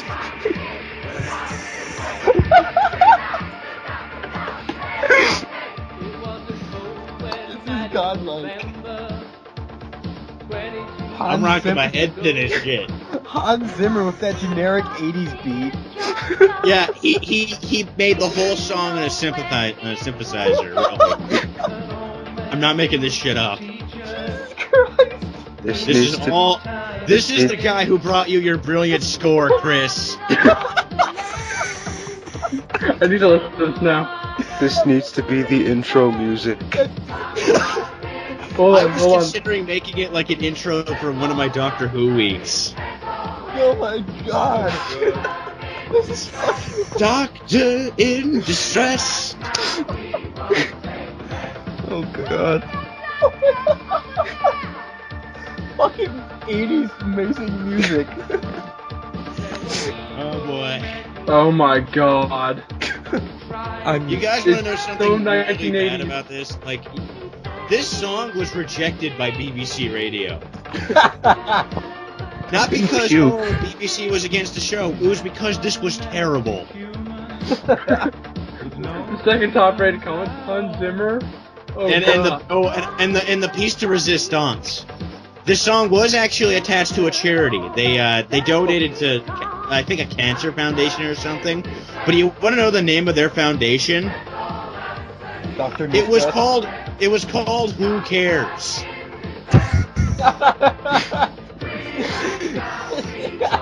So bad. You know what? Yeah. It's like Flash Gordon. This was almost the thing that defended the BBC's decision to try and cancel the show. I am liking this video. I'm tempted to favorite it. Isn't it just cheese-tastic? Oh my fucking god! Hans Zimmer needs to redo this song. He gets pissed off when you bring this up. He regrets this long arc. He will not even acknowledge his existence anymore. Oh god! He gave one final interview, like, in the 90s. No, actually, no, when, like, Begins happened. He was like, that's one of the things you don't bring up. In distress. We need to do a cover of Yeah. No, absolutely no one is proud of this. There is not a single person who looks at this even the same way we're looking at it right now. Dr. Distress cover by JMC. 1 billion views. Let's do it. And the best part is I'm trying to get the DVD set that happens to have this thing on it. I'm trying to win it right now because I like that whole story. I'm so But tempted. I have to have this in high quality DVD. Oh my god. I could just imagine. Oh You're my all God. welcome. I That can was just the imagine best this thing song I've ever playing seen. for our intro with Cillian Murphy dancing on that desk. Yes! Someone needs to animate this. Dr. Crane in distress. Doctor on the desk! There are many That needs to skeletons in the closet of this series. This is like the skeleton of a fucking Rancor. It is huge. When it's looked upon, no one gets out of it alive. This needs to be the theme of the next Doctor Who season. We need to demand this. A remix of it. They would rather have a song by Charles Manson than this song. No one wants to be affiliated with this. Oh my god, I do. I'll take credit for that. I'm taking credit for that. Jordan, you're trying to audition for the next So film. As Denny's twin brother, Benny. Benny. Oh my god, I'm happy. Oh, now. hi, Danny and Benny. The prequel. I'm looking for a metal cover. Alright. You know what, guys? As much fun as this has been, it is now 3:10, and I gotta call it. And I suggest you guys call it too, because it's really, really late. It is, but I think I'm wide awake now after this song. This song is heroin, as you can all tell. It keeps us awake. Well, you know what? I'm really tired, so I'm actually gonna call it a night. No problem, Thank you man. for one of the greatest chats we've had. Yeah, Matt, you were on fire, really. You really were, from what I've heard since I It wasn't Thanks. me, but it was a legit good video. Yeah, you know what? This was a great chat, guys. I had a lot of fun doing this with you guys. Alright. So yeah, just the next time we do such a hardcore topic as a Dr. Crane on a desk. That's our wheelhouse. But you know what? Next time we do a topic, I'd gladly love to do it with you guys. Alright. Alright, see you, buddies. Bye. Right, man. I was legitimately about to You go. can expect that I am making fan art. Yes. Of him dancing on a desk. You are a beautiful man. Call the doctor on the desk. So I have a question to at least Chris. Because in the back of your mind, when I told you Hans Zimmer has probably created one of the worst pieces of music, did this live up to hype? You lied. This song was amazing. At least it was early on in his career. Yeah.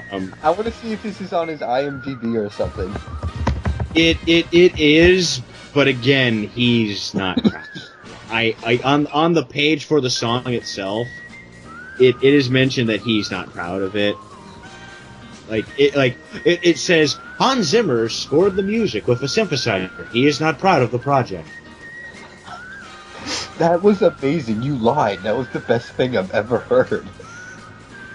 It's awesome. It's awful. Awesome 80s, man. Okay, guys. That is I'm almost gonna. as good as the I'm just gonna Windy. say I'm gonna get off.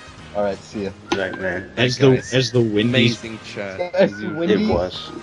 The Wendy's hot drink song that they had in the 80s as a yeah.